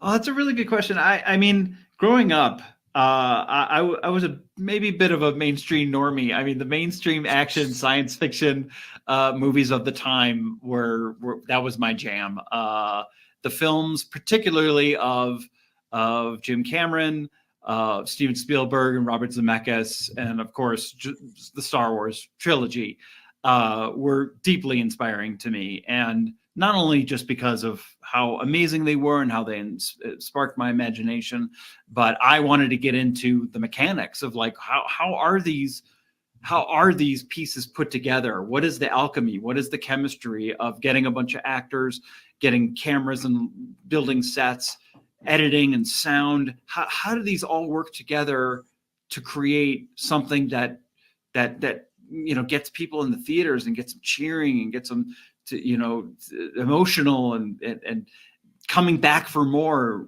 with the sequels and franchises? I wanted to know how that all worked. And that's what led to my study in film. Absolutely incredible. And it sounds like you. Oh, go ahead, Spencer. Please. Oh, I just want to also say, plug out. This is, they're absolutely fantastic, and we're going to continue to talk with Todd. I just want to plug again. We're doing this for Make-A-Wish. Please click that QR code. Go to the Podathon.com. Make a donation today. Really great raffle prizes if you make donations as well. But thank you very much for everybody who have donated already. And let's continue this. This is absolutely fantastic. I love like the behind the scenes type stories and also what inspires the artist behind of what we love, because a lot of the times I found that it's the same exact thing. It's what triggered our love and our passion that we want to dig deeper, and even going down the rabbit hole, if you will, to be more involved in that sort of scenario. But I was going to ask Todd, as a fan of the original trilogy, was there a thought in the back of your mind, at some point I will be at the ranch, I will be working at Lucasfilm, I will meet George Lucas? Or did you just kind of find your way there throughout? Because you had numerous credits before you got to Attack of the Clones. Tell us a little bit about like what that journey was like, starting in digital effects and then eventually getting to ILM. Yeah.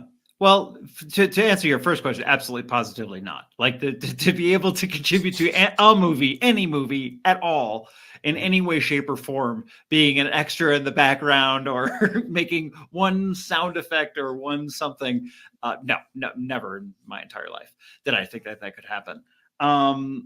When I remember starting with at that job I was telling you about at Ben from the Ranch, doing my first shot, which in hindsight, they threw me in the deep end of the pool. It was a paint out shot from a movie called Paulie, about a talking parakeet, where in certain shots they used a real parakeet and they kind of puppeteered the parakeet's legs to indicate, like something was happening with the parakeet. So the puppeteer was slightly in frame, and also the rods that were attached to the parakeet's legs were in frame. So my job was to paint out the rods and the puppeteer. That is not easy. That is not easy. That was not easy then with the tools that were involved. It is not easy now. It's relatively more straightforward, but it takes a lot of craft and skill to do that kind of thing.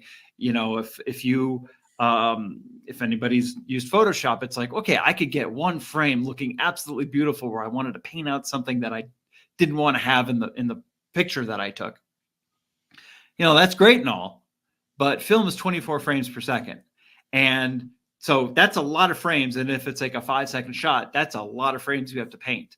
And if anything is changing in the shot, let's say the thing in the background, it's trees blowing in the wind, or the puppeteer was moving around and casting a moving soft shadow across the actor or the bird, how do you deal with that? Well, that was really, really hard. So I was thrown into the deep end of the pool, and I spent a long time on that shot, and it turned out okay, but still.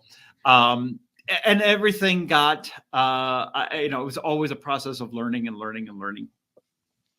I worked on a lot of fantastic projects in Los Angeles for, I think it was 4 or 5 years before Industrial Light and Magic was looking for people, looking for compositors, because I'm a trained compositor, for Attack of the Clones. And even when they had that call for artists, please apply here. And I guess I technically qualified, but still in the back of my mind, I'm like, this is never going to happen. I should probably try, this is never going to happen. So I did it. I did interviews. I sent in my demo reel, and either by clerical error or they saw something in my reel that would be valuable to the company. I was able to join, and a few weeks later moved to San Francisco, and I was being turned over sequences from the Droid Factory in episode 2, which I could not believe. That's amazing. How many NDAs do you have to sign in that circumstance? All the NDAs, any NDA that you could think of, times 10. Yeah, there's probably an NDA for the NDA. Absolutely. I shouldn't have even said that there are. No, I mean, you talk about like secrecy and wanting to keep, we're working on these projects sometimes for years. Mm-hmm. And the whole point is to make something, to work really hard on something special, a Star Wars, an Indiana Jones, a Captain America, whatever. Hundreds and hundreds and hundreds of people are working very hard for sometimes years to make this little thing. And then it's theirs up until that point. And then the wonderful thing about movies is that it gets released, and it like, now it's yours. We hope you enjoy it. We hope you like it. Until that time, we all have a vested interest in keeping those secrets. And so it's not hard at all to maintain that kind of integrity to the process, because we all remember what it was like seeing these movies for the first time as kids, and seeing Empire Strikes Back, when Darth Vader makes a big reveal, spoiler alert, when he says, "No, I am your father." Now, how much less interesting would that have been if we all knew it going in, or if somebody had leaked it, or, the expectations were there? We remember how precious that moment is and how it sparked our imagination. We're trying to do that for every single project. So keeping secrets and stuff like that, it's not hard at all. It really isn't. When did you have the epiphany that you were like, oh my God, I'm working on Star Wars? First off, walking the halls of ILM and seeing, I was a bit of a filmmaking nerd. So I knew like the names and faces of several legendary ILMers. And the team that I was on for Attack of the Clones was led up by Dennis Murin and Ben Snow. They were the visual effects supervisors. Now, if anybody's familiar with the world of visual effects, one of the big names is Dennis Murin, one of the most historic innovators in industrial light and magic history. To be sitting in a room watching him critique shots and talk about what's important about a shot, and what, here are the 5 most important things we need to do for this shot, and here are the other things that we don't need to be concerned about. Sitting like with him and having him critique my work and learning from him on week number 2, that was like, okay, this is to me Star Wars. This is joining a legacy of extremely well thought out creative people who just want to make really, really cool stuff. That's like maybe the touchy feely answer. The second one would be probably when I did my first lightsaber on Attack of the Clones. That's awesome. You're like, all right, I'm making a lightsaber. That's pretty Do you remember cool. what character you made the lightsaber for? It was I know for there were a ton of Anakin. Jedi. It was for Anakin and Obi-Wan after they got off of one of the drop ships, and they're running to confront Dooku, and they're running on the platform, and they're tiny little digital doubles, and they had tiny little lightsabers. But still, I did those little lightsabers, and that's awesome. Yeah. Talk about getting thrown into the deep end. Wow, that's incredible. So did you get to interact with George Lucas at all while you were on set or behind the scenes or anything? With the, every director is different, has a different style, and you don't get much more embedded into the Industrial Light and Magic visual effects world than George Lucas was on the Star Wars trilogy. So he was at ILM all the time, but when you're a lowly artist and there's a chain of command, there's the leads and the sequence supervisors and the visual effects supervisors. There's random occurrences. I mean, he'd be walking around, I'd be standing behind him in line or in front of him in line for coffee. It would happen all the time. And then near the when the most collaboration I had with George was for a special project that we worked on with Stephen Colbert for a green screen challenge Star Wars project that George wrote a bunch of dialogue for, and myself and Tom Martinick were visual effects supervisors for. That was our biggest collaboration between me and him. So that was kind of cool. But with directors, sometimes directors are embedded within ILM and are in person, and sometimes not. But we want to make sure that every director feels like they have that they're part of the process, and we feel like we're part of their process as well. Because in the end, we're all storytellers, and we all just want to tell the best story we can with pictures and with sound and movement. So we're all, as long as we're all on the same page, it's going to be a great collaboration. I see the Colbert Report item on your IMDb, and I was actually thinking in the back of my head, do I ask about that? So I'm so glad you brought it up, because he's the funniest. It is funny to and see a very big Star Wars fan, a very big Star Wars fan. He's hosted a number of the panels over at Celebration in the last couple of years, so it doesn't surprise me that they grab the people who love it the most. So fantastic. We can sniff each other out. Like, the nerds find each other, which is great. Like, I think we need to keep this golden age of like pop culture, geekdom fandom that we're in. Like, Bad Batch this airs on Saturday, so we'll say just ended. It's today as we're recording, it's the day. And X-Men is going great, and we have a whole cinematic universe from Marvel, and Star Wars is continuing. It's kind of amazing. But even looking at your time at ILM in the early aughts, I'm looking at Mission Impossible, Harry Potter, Pirates of the Caribbean, War of the Worlds, and you mentioned numerous directors. There were a lot of people coming through ILM to get their visual effects done. And I'm sure you must have crazy, crazy stories from any of those movies. Do you have a couple that stand out in your mind, or a director that you got to collaborate with closely?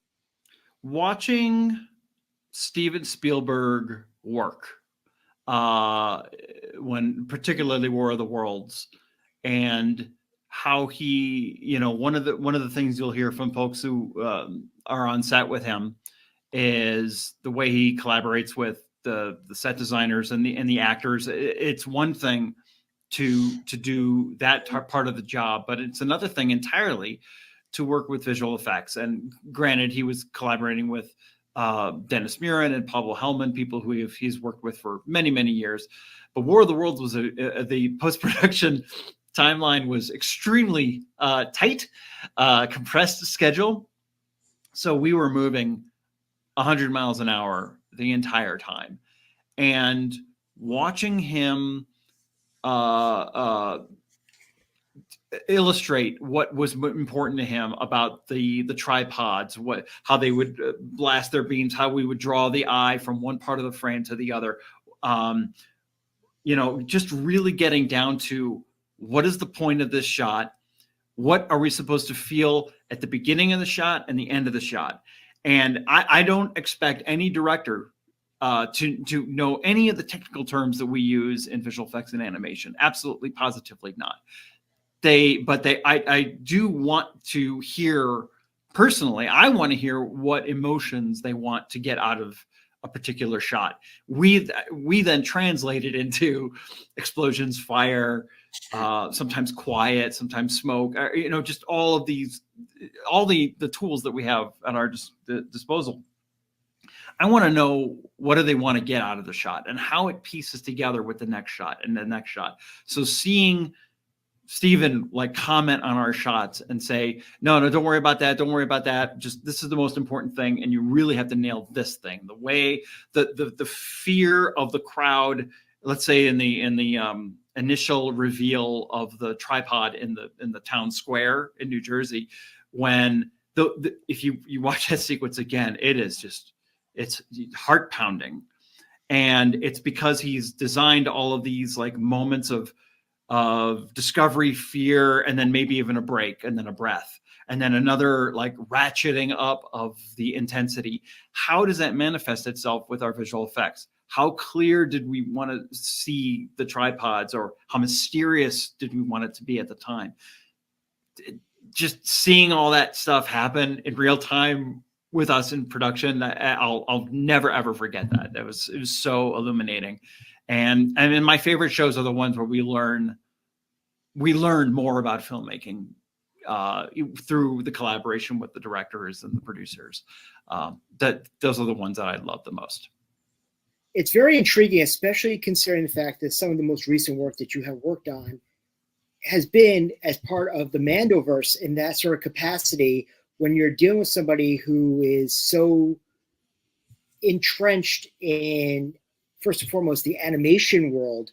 I'm obviously talking about Dave Filoni, starting off with what he did with Last Airbender, then moving on to working on Clone Wars and Rebels, obviously Bad Batch and everything going from there, and obviously the live action stuff that's going on. When you have somebody who is like a Dave, who also will storyboard like on a napkin, or how helpful is that with what you've done? And do you have any great anecdotes of some of the projects you work with Dave? Because I've been on the feature film side for so long, Dave and I have not crossed paths that many times. Sure. But I'll take your question from a different point of view, where when we do get to work with the director, again, I want to stress, we do not expect our directors nor demand that they understand the ins and outs and the technical aspects of of how we do things. I just worked on, or a couple of years ago, the Dungeons and Dragons Honor Among Thieves, and we worked with the directors who previously had made Game Night rather, which had a few visual effects, but nothing to the extent that Dungeons and Dragons was going to have in it, which wall-to-wall visual effects, creatures, animation. And they collaborated with visual effects supervisor Ben Snow.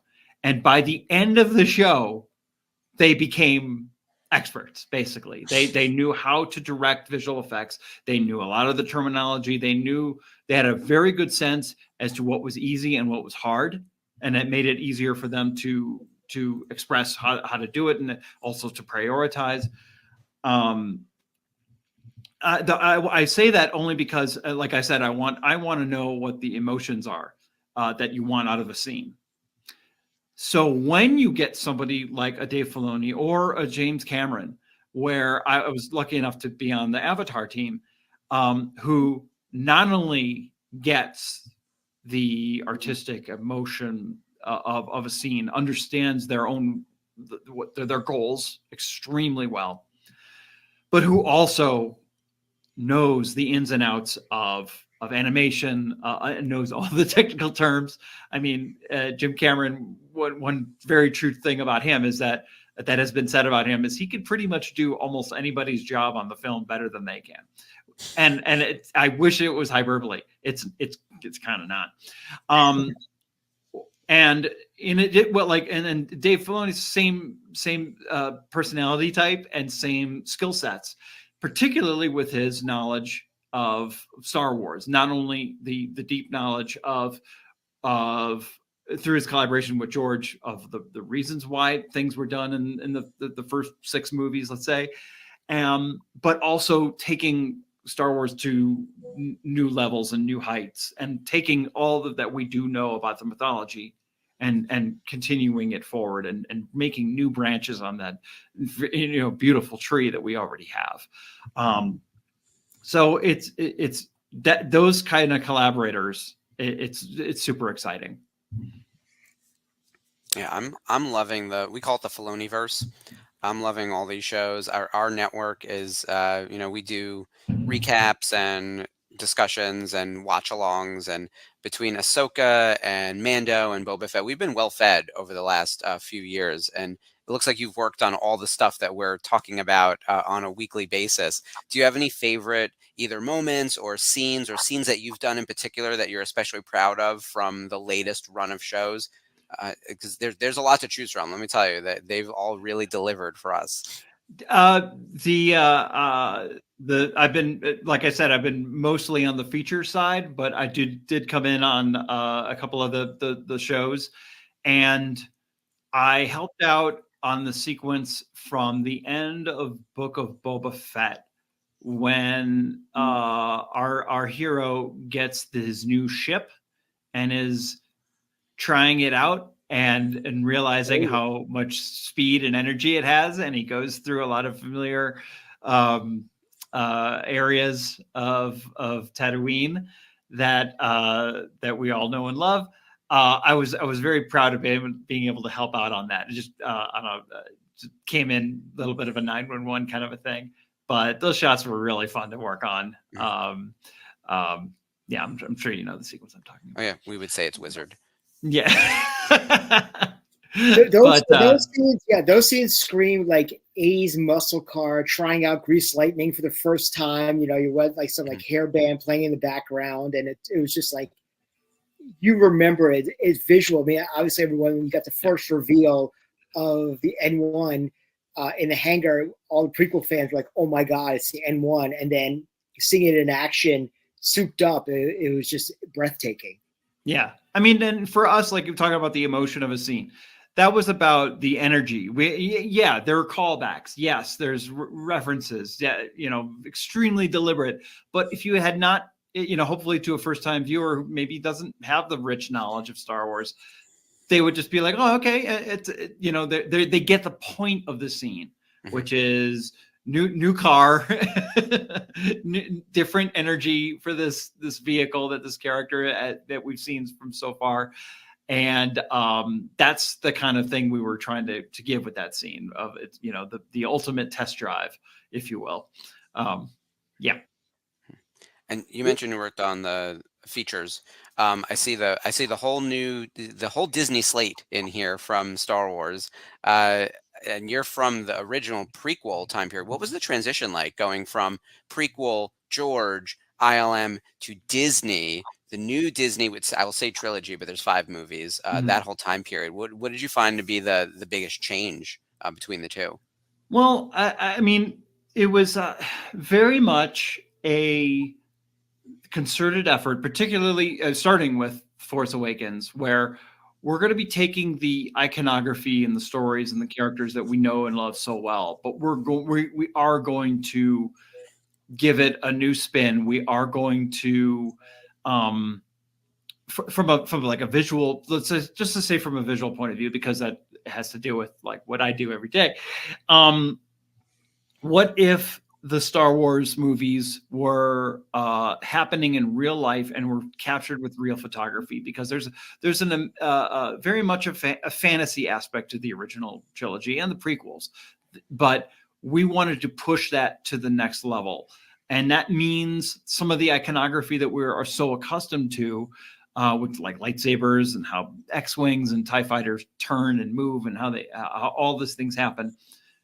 What would happen if we took them in a slightly more photoreal direction? So like just on a tiny thing, because we were talking about lightsabers earlier, that meant rethinking how we deal with lightsabers, and the techniques that were used on the previous 6 films. We're going to do something a little bit different, particularly with the actors and lightsabers in the first 6 movies. Were fairly consistent, maybe the 1977 movie being the outlier, because a lot of techniques were attempted for that film and were discarded, and so it's a little bit more around over the map for the look of that one.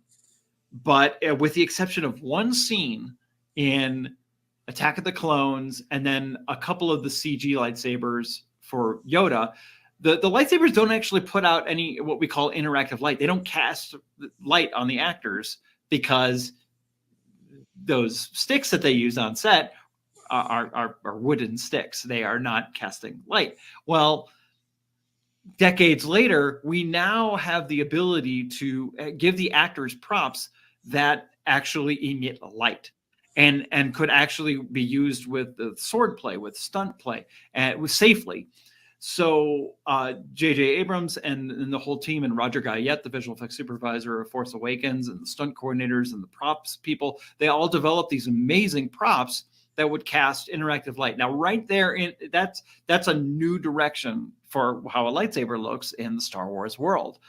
Not to mention the fact that Kylo Ren's lightsaber is just completely different than everything else.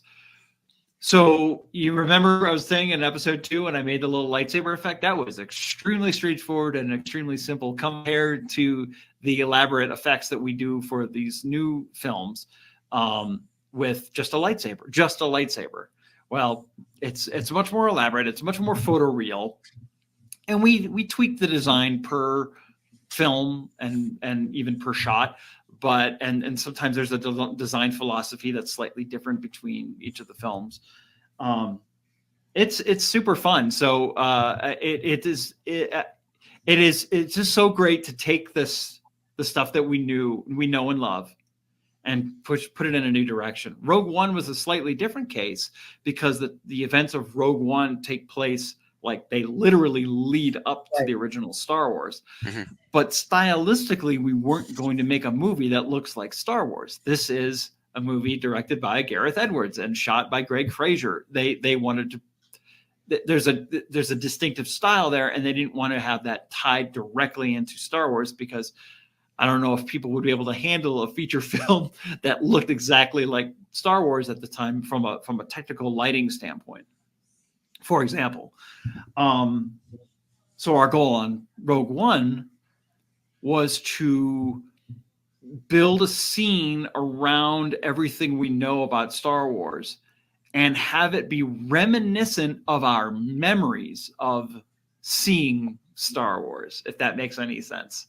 Sure. Not the technical material, we wanted our Star Destroyers to look like the Star Destroyers we remember from the original trilogy. Mm-hmm. But it can't mimic exactly how they look in those the original trilogy, because there would be a photoreal discontinuity between the style that we're now in a 2016 feature film. So it's a lot to wrap your head around, and it's a lot to make it. We want it to be satisfying. We want people to go, "This is Star Wars." Mm-hmm. Now, what is Star Wars to everybody is slightly different. We get into these the hours long, days long arguments about what is Star Wars or why doesn't this feel like the laser blast, the this or that. We talk about it all, and we talk about it to death, and it all in service of when people are sitting there with their popcorn in the darkened theater, and hopefully will be inspired and rekindle either something that they had in their childhood or open their eyes to some creative landscape that they are not accustomed to. It's all in service of that. Absolutely. Well, first and foremost, Todd, thank you so much for joining us today as part of the Podathon. And to those who like this or whatever, if you would like to make a donation, we have a nice little QR code right over there in the corner of the page.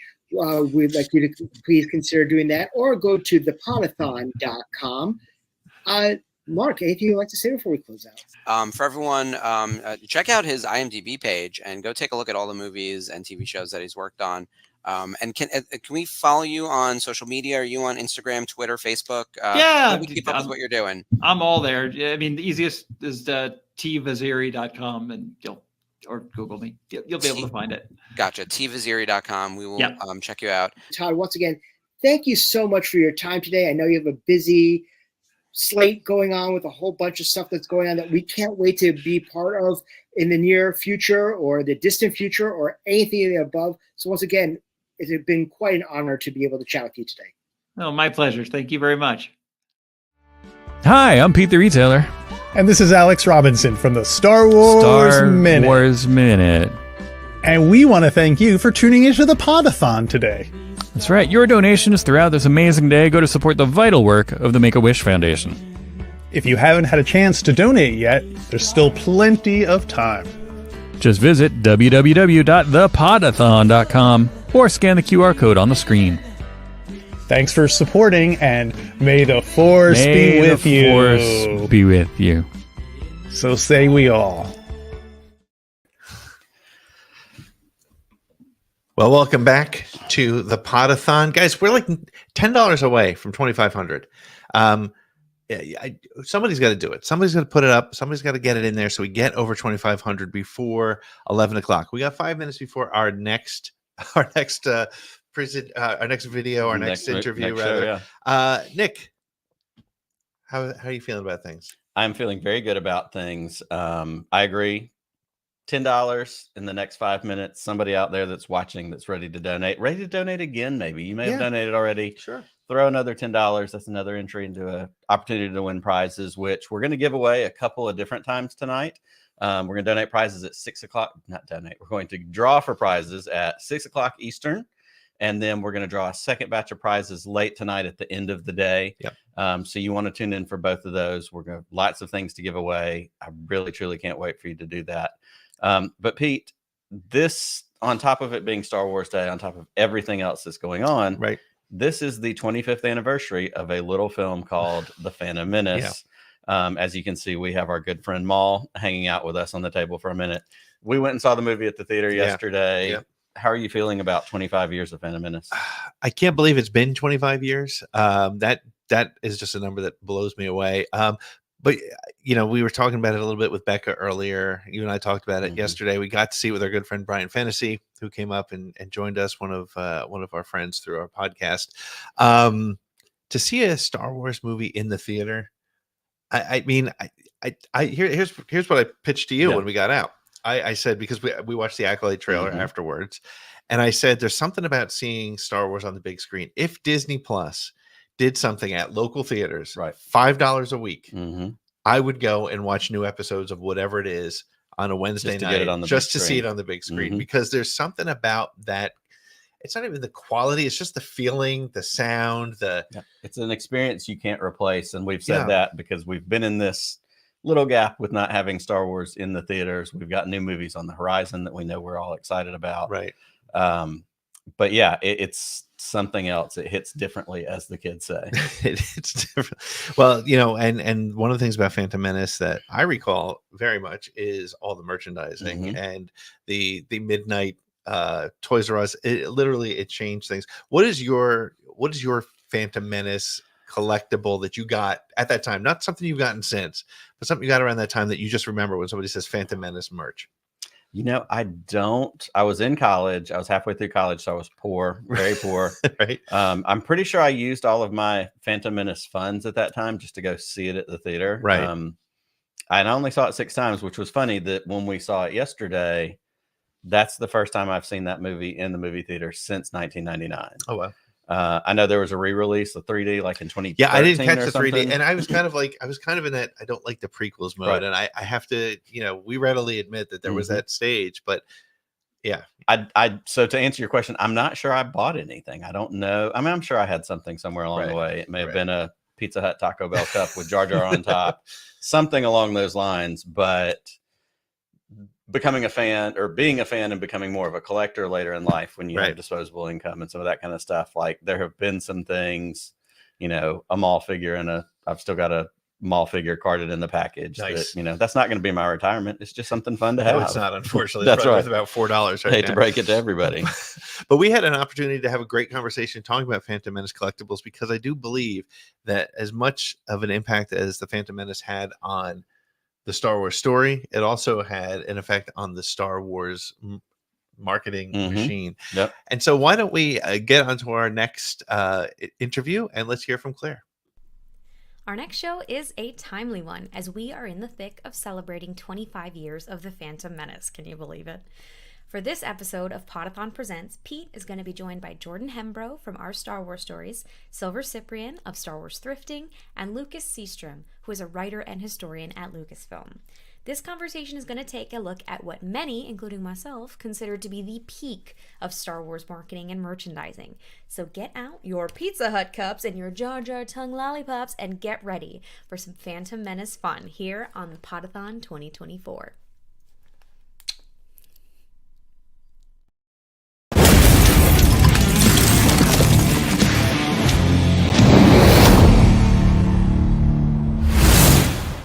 Well, welcome. I am so excited to be sitting with this panel of amazing people to talk about. Look, you can't talk about the Phantom Menace. You can't talk about the prequels. You can't talk about Star Wars without talking collectibles. And we are celebrating 25 years of the Phantom Menace. And I am excited to be doing so with my friend Jordan, with Silver, and Lucas. Guys, I'm going to go around the horn, ask you to introduce yourselves to our friends watching at home. Silver, I'll start with you.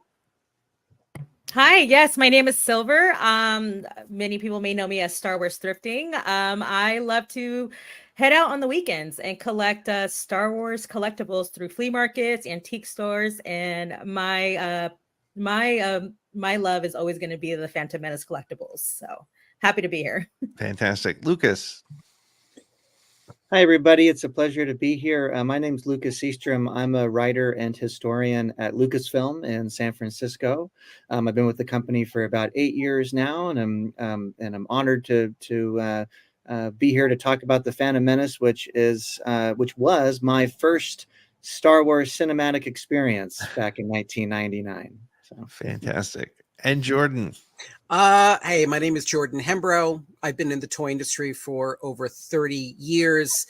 Star Wars fans might know me from the Star Wars Lucasfilm Disney digital series we did, Our Star Wars Stories, where we went around the world profiling fans and speaking about their love of fandom. I am old school. I was around during the original trilogy, but like everyone else in the room, I truly, truly love the Phantom Menace, and it does hold a special place in my heart. So thanks again for inviting me. I'm excited. I'm excited to talk to all of you as well. And yes, Phantom Menace 25 years ago, it was the return of Star Wars. Let's all set the stage here. It was 16 years since the last time we saw Star Wars in the theaters. There was so much build up to it. Lucas, coming from a historical perspective, what was kind of the tenor around this moment in time for Star Wars? Sure. Well, speaking from the point of view inside of Lucasfilm, this was the moment that the company had been working towards for that entire 16-year stretch. And there were kind of parallel paths being taken in the sense of, on the filmmaking side, Industrial Light and Magic, Skywalker Sound, George Lucas himself were very busy telling new stories outside of the Star Wars universe or galaxy rather, and telling and innovating new forms of technology to help empower filmmakers, like digital editing tools, sound tools, visual effects with computer graphics characters and elements and projects like Jurassic Park and Terminator 2, all of these things kind of working towards the ability to fulfill George Lucas's vision for these new prequel films, to devise the technology to bring the story to the screen. But just as importantly, in terms of what we're talking about today in parallel, are the ancillary divisions of the company, who, consumer products, publishing, games, so Lucas Licensing and LucasArts, who are really kind of setting the table for what will be arguably the biggest campaign in the history of feature films for the Phantom Menace. And so they're actually the ones who are leading the way with Star Wars throughout the 1990s, telling stories in their mediums and kind of establishing the franchise as evergreen in a new kind of way. So by the time you get to 1999, there's been plenty of Star Wars games and books and comics and toys. And so the audience is hungry and ready to go. So part of the buildup was that sort of dark time, right? I guess, Jordan, you and I have referred to that those 16 years after we walked out of Return of the Jedi and waited the dark times there. So part of the dark times was was this sort of keeping the flame alive, I guess. Yeah, it was. I mean, for a long time, as a collector and Star Wars lover, there wasn't a lot on the market, and you know, you saw other franchises really take precedence or dominance over the sci-fi field back then. I do remember, you know, at that time I was working with Starlog and Starlog retail stores. I was the buyer, and you know, when Lucas talks about these ancillary, you know, all this other storytelling, you know, we had Shadows of the Empire come up, and that was another multi-medium sort of campaign that whetted our appetite, whether it be books or the action figures and toys, and we just couldn't wait for you know, episode 1. It was huge, and I'm sure everyone here will agree. You know, as a Star Wars fan, there was really nothing like it on the market. That anticipation with new stuff coming up, I don't think we'll see anything like it again. It was an incredible time to be a fan. It really was. And Silver, you were saying before that you know, you're a prequel kid. You grew up with that, and now you're out constantly hunting for stuff. Let me ask it this way. I want to get into some of our favorites, but what is it like going out and finding this stuff now? And is it like, are you ever surprised at the way people, for lack of a better term, treat the prequel, the Phantom Menace specifically, kind of all the things that were available at the time? It's out there now, and how is it viewed as you go and you find through your expeditions? Yeah, well, I mean, I'm reaping the benefits because, you know, people are, and you know, they have no use for them. So I do a lot of my collecting from like flea markets and like garage sales. So these are people who are just don't really want to hold on to this episode 1 collectibles anymore, or so that's kind of where I find most of the stuff. And I think in the beginning of my collecting, I remember there would be a couple of comments when I'd be excited finding a Jar Jar Binks action figure, it would still with the card back of the Darth Maul design. I would have little comments like, "Oh, that's not really worth much," but it's like, well, it's worth much. It's worth a lot to me because this is great. So, yeah, I mean, I feel.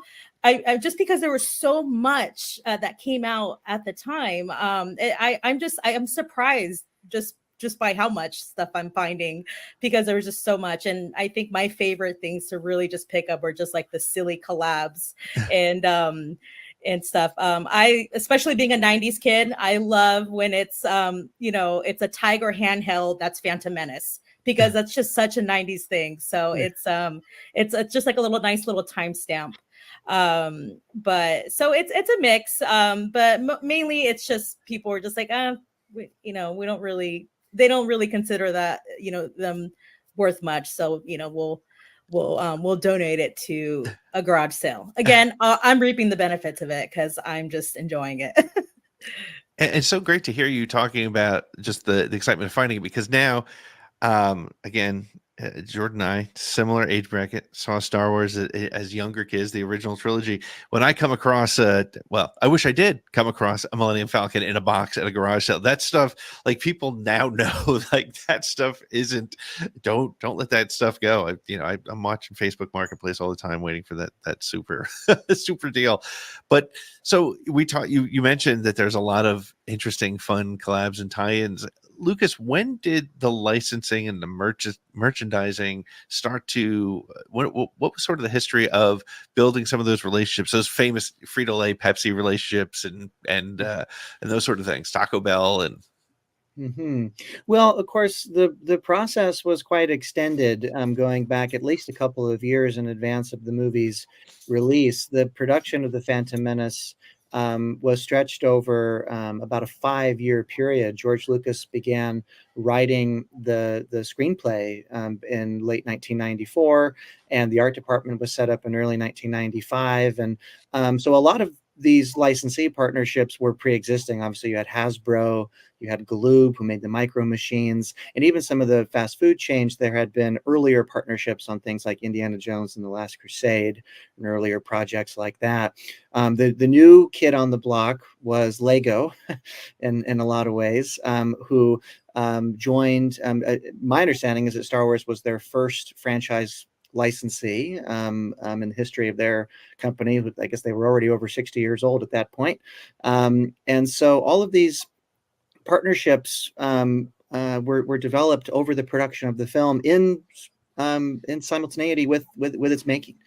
And you had your major pillars like Hasbro and Lego, but you also had over 200 other companies from all around the world who were making everything from home goods to clothing to food premiums and all kinds of things like that. Fantastic. And now, Jordan, as a toy historian yourself, an understanding that how did this marketing blitz differ? I mean, those of us who lived through it remember it, but how did this differ from anything that we'd seen before? So, the rollout for episode 1 in my world was interesting because I was attending Toy Fair at the time.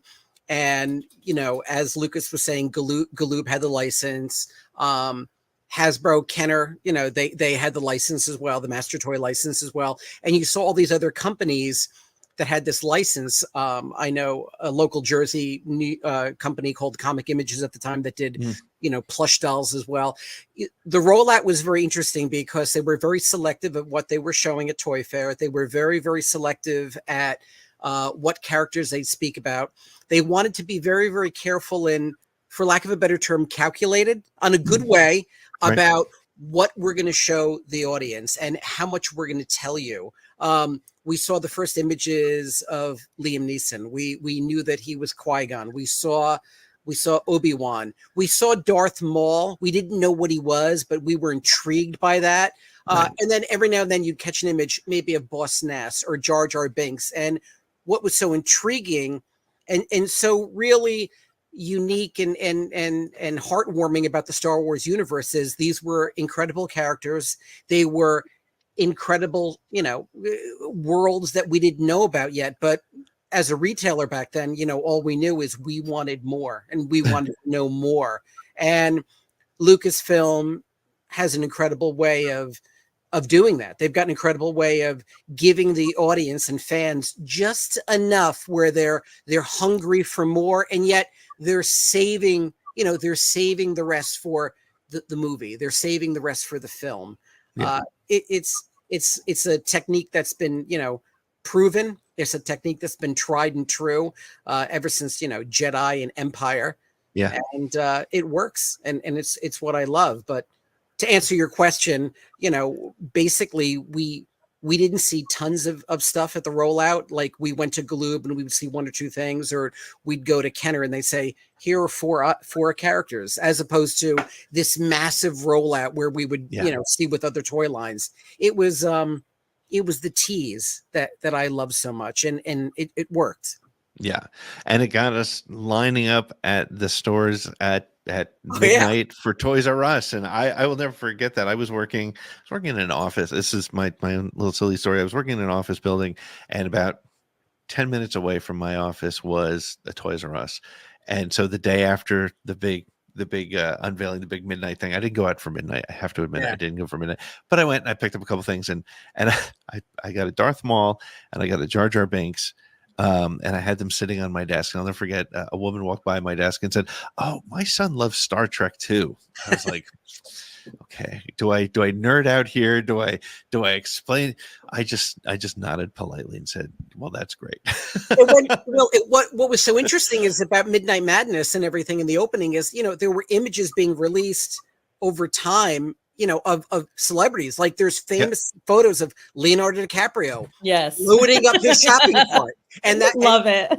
Leo's been a collector for years. Christian Slater, a massive, massive Star Wars fan as well. So it's like you see all these guys like loading up, and it was that camaraderie with them. It was that kinship. Like they collect, we collect. Oh my God, this is going to be huge. Yeah, for sure. Now, we all ended up probably having a favorite thing or two from Phantom Menace merchandising that came out. I'm going to start with you, Silver. What are some of your favorite things that you have collected? And I'll also ask if there's sort of a white whale out there for you from a Phantom Menace perspective. It's really hard to have a white whale now that I have the actual Pepsi machine with the Sebulba and Anakin machine in my garage currently. I never thought I would ever own anything like that. I have a soft spot for all the Pizza Hut, Taco Bell things. That's just a great memory I have with my dad. My dad was just so excited that Star Wars was back. And I felt that excitement at 10 years old, not really understanding what the excitement was. But I remember, him stopping by to all the Pizza Hut, KFC and Taco Bells because he wanted to collect all the cups, which I still use to this day. So I always have a soft spot for the KFC, Taco Bell, Pizza Hut trifecta. That's just for me, that's just one of my favorite things about this era. So anything that's related to those three restaurants, I get really excited for. Whether it's the kid meals or the again, I mentioned those cup toppers are just too iconic for me. And it makes me sad that I can't really just go to a Taco Bell and grab a Star Wars cup anymore, but I have a soft spot for those. And yeah, just any the Pepsi thing too is just really, really fascinating for me. I think that's probably my earliest, I want to say the earliest image I had of the Phantom Menace before it even came out in theaters was just that whole rollout. So that's just my earliest memory. That's great. And Lucas, did you collect as a kid before you became a Lucasfilm historian? And what were some of your favorite things when you were a kid? Yes, I was very fortunate to be a collector, and that was very much my path here to Lucasfilm in more ways than one. My white whale was actually back at that time. I grew up in a rural area here in Northern California, and my grandmother would take me to Target every weekend that summer to look for Darth Maul, because just the standard Hasbro figure, because he would, every time they would restock, all the malls would sell out. And so we probably went 5 or 6 times over that summer. And then finally that one morning we went right when they opened, and there was Darth Maul on the peg. I think it was the last one.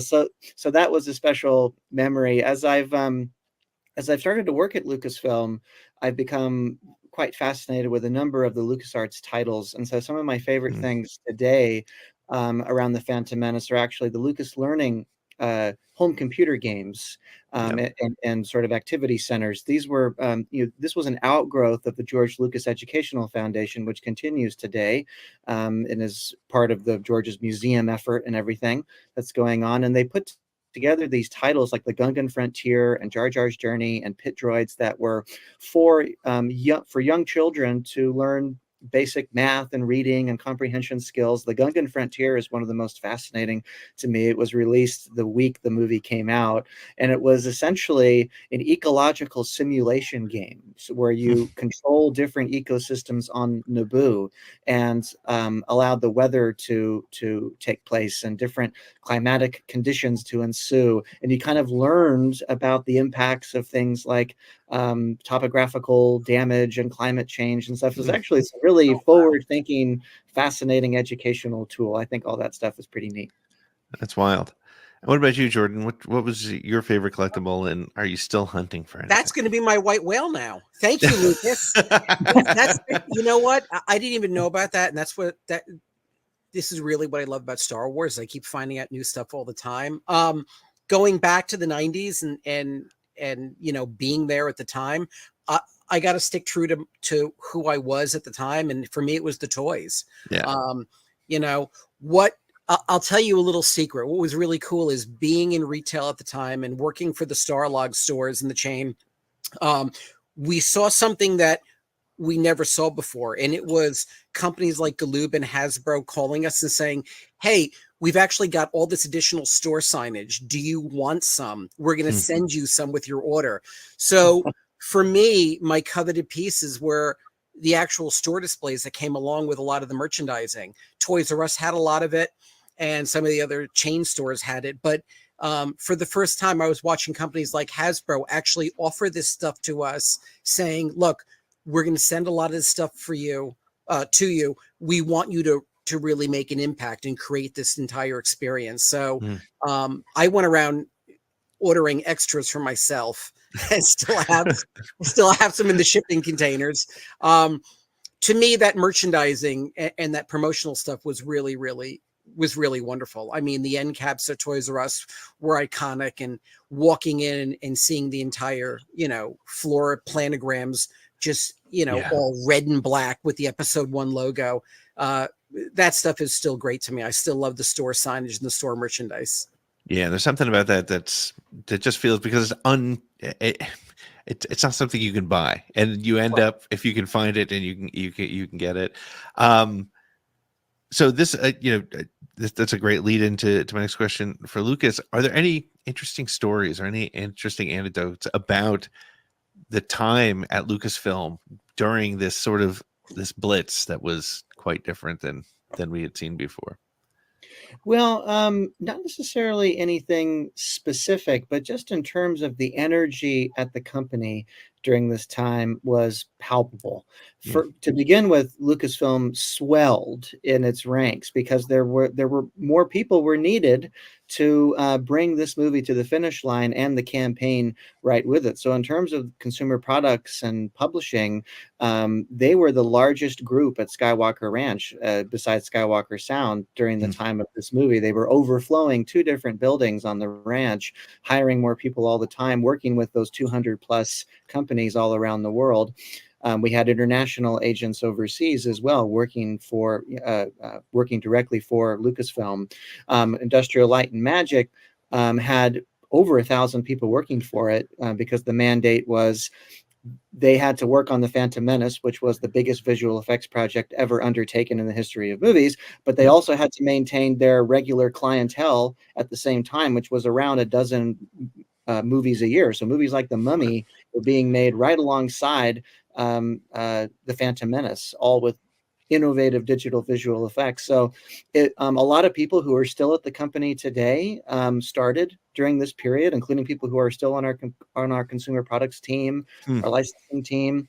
One specific sort of exciting thing, I think, for a lot of people on the corporate side was Star Wars Celebration. The very first celebration was in tandem with The Phantom Menace, just a matter of weeks before the movie was released in Denver, Colorado.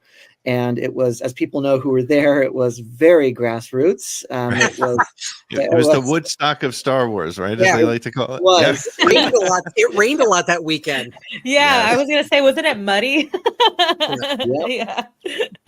Yep. It was at the Wings Over the Rockies Air Museum, but they had been planning to do a number of panels and things in covered tents on the property. And then, yes, as you point out, Silver, it was pouring.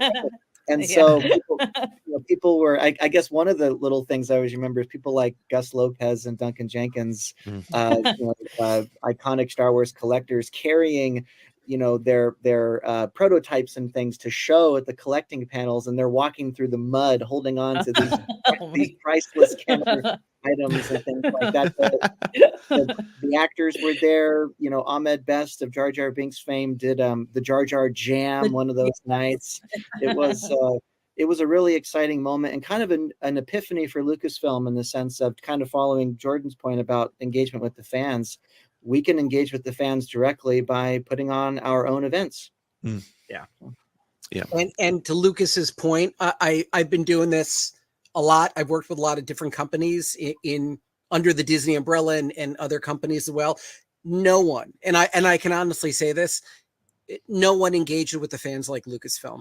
I mean, it's just something so unique to the company and so unique to the people that work at the company. And I truly believe that it's because everyone that works at Lucasfilm is a fan of all the brands, and they truly recognize that love, whether it be everyone from the model makers to everyone in PR or consumer products or everyone working in television. They always can take that extra moment to talk to a fan, to answer a question, or just that simple acknowledgement. And like Lucas said, it's through that Star Wars celebrations and just the other multitude of events they put on. No other company in my world has ever engaged with the fans the way Lucasfilm does. It's textbook. They should be writing books and teaching courses in school about it. For sure. Well, now as collectors, so I do recall I bought a lot of Power of the Force action figures before TPM came out, and I bought boxes of unopened action figures, thinking that would be my retirement plan. But of course, as Silver can attest to, it's probably not going to work out that well. But Jordan and Silver, how has the collectible market treated Phantom Menace? How has it changed? And as we hit some of these milestones, and as the fan base kind of grows up a little bit and grows into that next generation that's got some disposable income, how's Phantom Menace merch fared in this collectible market? Go ahead. Yeah, well, for me, it's been really fun. Just being on the internet and interacting with fandom. I think that's how I was able to connect with so many fans. Also, because of our love for the prequels, now we're adults with adult money. Now we can buy the toys that maybe our parents, just put a cap on when we were kids. So now I can have a garage full of stuff and be really happy. But I feel like, especially now, and definitely the last 5 years, I've just felt like the prequels have just been so embraced and, loved. And I'm just seeing more and more, people really going after Phantom Menace collectibles, which has been really nice to enjoy. I feel like we traveled back, and us kids, we're also, we're almost, we're doing things that we probably should have been able to do 25 years ago, but now we're, enjoying that together. So it's been really fun. I feel, I even just online, I've seen people just go for, especially me, how I like collecting stuff secondhand. People going on Facebook Market or the website Macari, really looking for the Phantom Menace collectibles, and it's been really fun. I feel like definitely the last 5 years, it's been I think prequel collectibles is really coming back within fandom, and I think that's really fun and it should be celebrated. And it's just been really exciting for me because I feel like that's how I'm able to connect with other fans for. Look at us loving these collectibles 25 years later. Yep. When I really wasn't around for the aftermath of how it was, how people reacted to it when it came out, but definitely now I think everyone's going after. I'm wearing this Jar Jar Binks shirt. This is a liquid blue t-shirt. This was $30 at JCPenney's 25 years ago. This shirt goes it goes pretty high on eBay, which is pretty fascinating. So it's been really fun. That's great. Jordan, what are your thoughts on where we are as far as Phantom Menace? I'm very, very happy. So I'll hit you with two thoughts, and this is from doing it for so long. One, I'm seeing generational collecting, which is so important to me. I'm watching parents come in. We've got a gallery out here in New Jersey. I'm watching parents come in with their children who were not around for this, and they're collecting with their kids. And to me, that's so incredible. I'm watching children collect Phantom Menace merchandise and seeing it for the first time. And that's so important. That's what I truly love about the franchise. I am also seeing something that I have never seen before. And this speaks so well and so perfect to the Phantom Menace.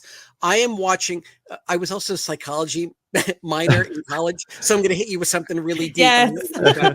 Let's hear it. Okay.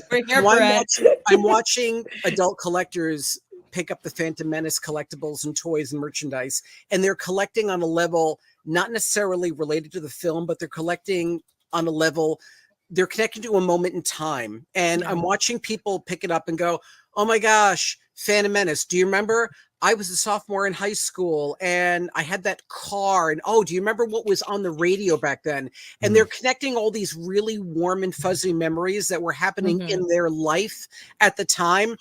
And they're looping Phantom Menace into it. It's becoming part of that happy memory that they're connecting to. And to me, that is so important because Star Wars becomes more than just a film. Star Wars becomes a tentpole in your life.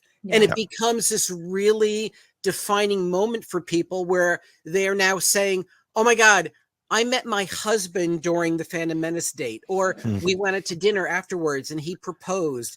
These are stories that I hear doing what I'm doing, and they're buying Phantom Menace toys or collectibles or a pin because it's become such a defining moment in their lives. And to me, that's gold. I mean, you can't attach a price tag to that. Usually I give the stuff to them because I love hearing these incredible stories. So that's truly what's happening. And the love is there. It's coming back, or it's becoming more prevalent than ever right now. And they're sharing it with the next generation. And that's the way Star Wars should be. It's generational, and Star Wars is forever. Yeah.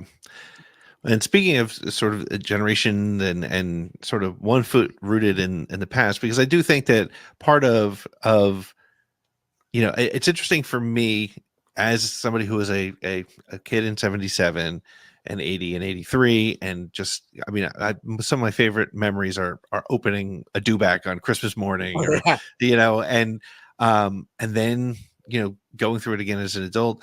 Lucas, I wanted to ask you if, from a perspective of sort of learning as an organization, does Lucasfilm go back to the history of all the way back to the coming soon, cardboard Christmas of 1977 to the stuff that they're doing today? How do they look at it holistically, and organizationally as we move into this new generation of, my son is a Captain Rex fan, like that's his Star Wars. It's so interesting to me. Rex, Cody, and Fives, those are his trio. My trio is Han, Luke, and Leia. So how does Lucasfilm how do they keep that all connected? Well, it's a great question. Speaking from my point of view, it's to go forward, you have to look backwards. You have to be inspired and empowered by the past to understand the right way to tiptoe into the future, or to run headfirst into the future, as it were. And Lucasfilm has always had a strong sense of both history and legacy in everything that we do, and that's every type of job, every department, there is a sense of legacy to pull from. George himself has always been a student of history and is inspired by things of the past to inform his storytelling. But in terms of Lucasfilm, practically, we're always looking for lessons from past campaigns, past projects, past products and stories and books. And it's always about finding ways to empower our new stories today to help it meet the audience. So you mentioned, people who are fans of Clone Wars characters and sequel trilogy characters and things like that. So it's all about taking those lessons of sincerity and perseverance and attention to detail, keeping things accessible, keeping things friendly and open and for everyone, and just adapting that to the current day and the stories that we have to bring to people now. So that it's always that dynamic, that give and take, but often it's just the way we've always done it, because we still have people around in the halls who were there doing it back then. So there's also a lot of just simple mentorship. And here, let me show you how to do it involved. And so I think that's one of the real special things of working at Lucasfilm, is that you step into this continuum and get to work side by side with people who had the original ideas themselves. That's great. Well, we're coming to the end of our time, so let me just throw one last question out to all of you, and it'll be kind of a simple question. But when you think of the Phantom Menace, what is the first Phantom Menace toy, piece of merchandise, tie-in that you think of? What is the first one that comes to mind? I'm not going to call names because I want you, if you want to think about it for a second, but if you're ready, let me know. What is the first one that hits your brain when you think Phantom Menace? I love the Queen Amidala dolls. They're my favorite. Yeah. And the picture of Leo DiCaprio purchasing at Toys R Us, he has a couple of them. So I like to believe that years later in his mansion in LA, he still has his Padme Queen Amidala dolls displayed nicely. So Beautiful. I love that. For me, it's the Galoob Micro Machine playset, specifically the ones from Tatooine, the Mos Espa sets, the Padre sets, all those kinds of things. Because in my memory, I was about 6.5 years old at that time, and it was a hot summer here in California, and going and buying Star Wars toys. And so the idea of Tatooine, hot summer, it all just kind of blended together. So that's my kind of muscle memory of it, if you will. That's great. I love that. I love hearing toy memories. For me, it was Darth Maul, because that, the costume and the design is so iconic, and just the name Darth Maul, people were like, "Ooh, another Darth? Are they cousins? Are they cousins? Are they related?" I mean, no one knew. So to me, that sticks out. It's an iconic design, that outfit, and the intrigue around the name and who the character was. So for me, that is Phantom Menace. That's great. So I ended up, we were talking, Silver, about how the it's buying Star Wars Phantom Menace stuff was not a great necessarily investment at the time. So I bought recently, about 3 months ago, there was a woman selling on Facebook Marketplace 2 giant Tupperware, those big, not Tupperware, but the big, huge bins of action figures, and they were unopened, Phantom Menace. So I went and I visited, and she was $100 for 2 big things. And I said, how could I say no? And then as I'm walking out the door, she said, I also have this, I don't know if you want it. And it was something that I always wanted when I was collecting. And actually I have it right here. It's the Hasbro Darth Maul. And beautiful. It's a great scale. Yeah. Perfect. It looks great. And I will say it's almost right up there with anything Hot Toys or anything that's come out as far as detail. Yeah. And she was like, if you want it, $5. I was like, yes, I'll take that. Thank you. But I like you, Jordan, I always think of Darth Maul because I was so intrigued by him and I wanted to see more. And so I for one was one of the ones who was very happy when he came back to Clone Wars. Well, guys, thank you all so much for taking the time. And if you're watching now, please consider donating to Make-A-Wish. We are raising money. Every dollar that you donate goes directly to Make-A-Wish. They say the statistics say that 9 out of 10 doctors say that if you fill a wish for a child, it helps them fight through the horrible things that they're going through. And so anything you can do, we greatly appreciate it. And more, as importantly, I want to thank Silver and Lucas and Jordan for taking time today to talk to us about some of our own favorite memories. And Jordan, I love the way you put it. Toy memories are some of the best memories. Yes, right? So absolutely. Just being a kid. Yeah. Yeah. And Star Wars is like a big hug. It's a big, someone asked me one time to describe the Star Wars experience in the 1970s and what it is as an adult. And I always said, it's like, feetsy pajamas, the pajamas with the feet. Oh, just cozy, just and cozy. A sleeping bag. Yes, and Star Wars loves you. Are there Jar Jar feecy pajamas now that we got to go out and look for? We got to find them. Well, thank you guys very much, and may the Force be with you. May the Force be with you. Hello there, David Whiteley here, presenter and filmmaker behind the Star Wars documentaries The Galaxy Britain Built, The British Force Behind Star Wars, and Toy Empire. Thank you so much for tuning in to the Podathon 2024 Star Wars Day. We're raising money for the Make-A-Wish Foundation.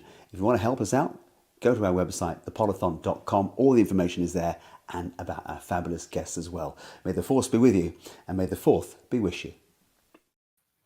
We are back. I personally thought that was one of my favorite pieces so far during Podathon. The host was fantastic. I mean, it's hard to go wrong with Jordan. Oh, was Jordan not the host? Is that what happened? Yes, Jordan, of course, was the host. Well, we have our third person, our good friend Becca, joining us as well. We have a real short break here, but one of the things that I wanted to talk about is why it's so important that we donate.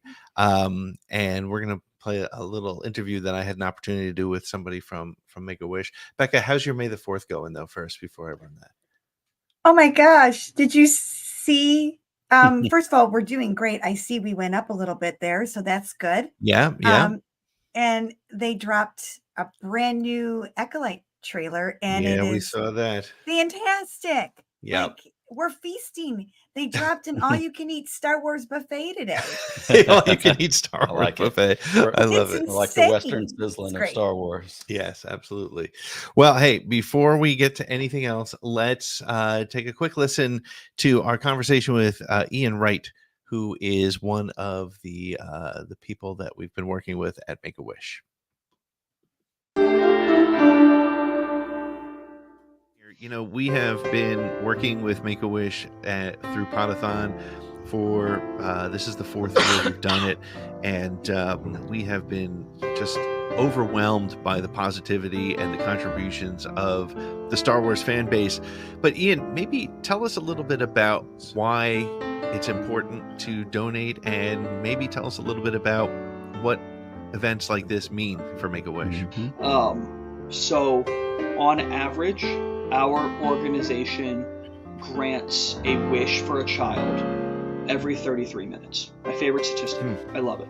My least favorite statistic is that a child is diagnosed and becomes Make-A-Wish eligible with a critical illness every 20 minutes.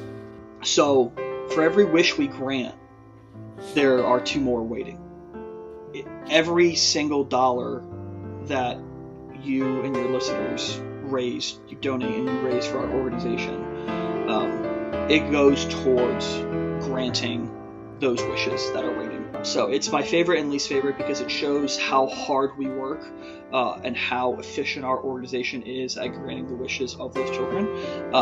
But it also shows the insurmountable odds that we're up against. Your support is constantly needed. It's not going to change, unfortunately. And thank you and your organization for everything you do, changing kids' lives every single day. Thank you. Yeah, it's a genuine honor and privilege to be able to do it, and we cannot do it without your support.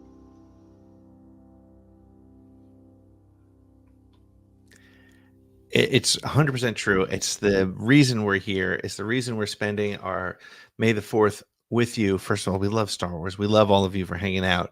But this is an opportunity for the community to give back, to do what's the message of Star Wars. Becky, you and I have talked about the message of Star Wars is so much about the light side, you know, coming through and winning.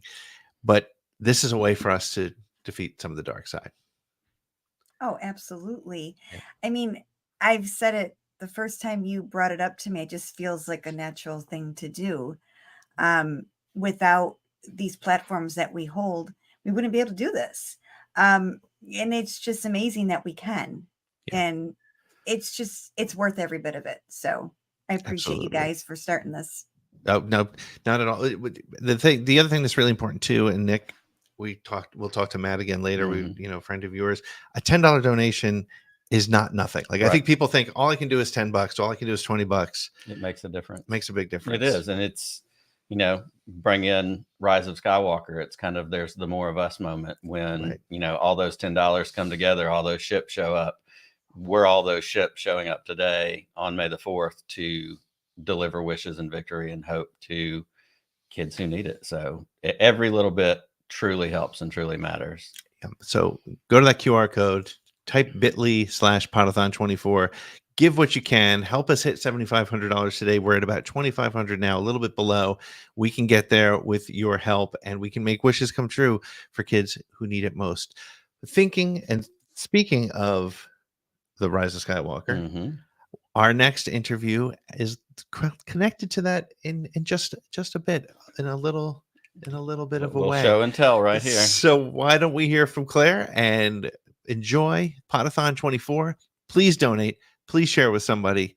Please get somebody to become a part of this wonderful event. And we thank you all for tuning in today.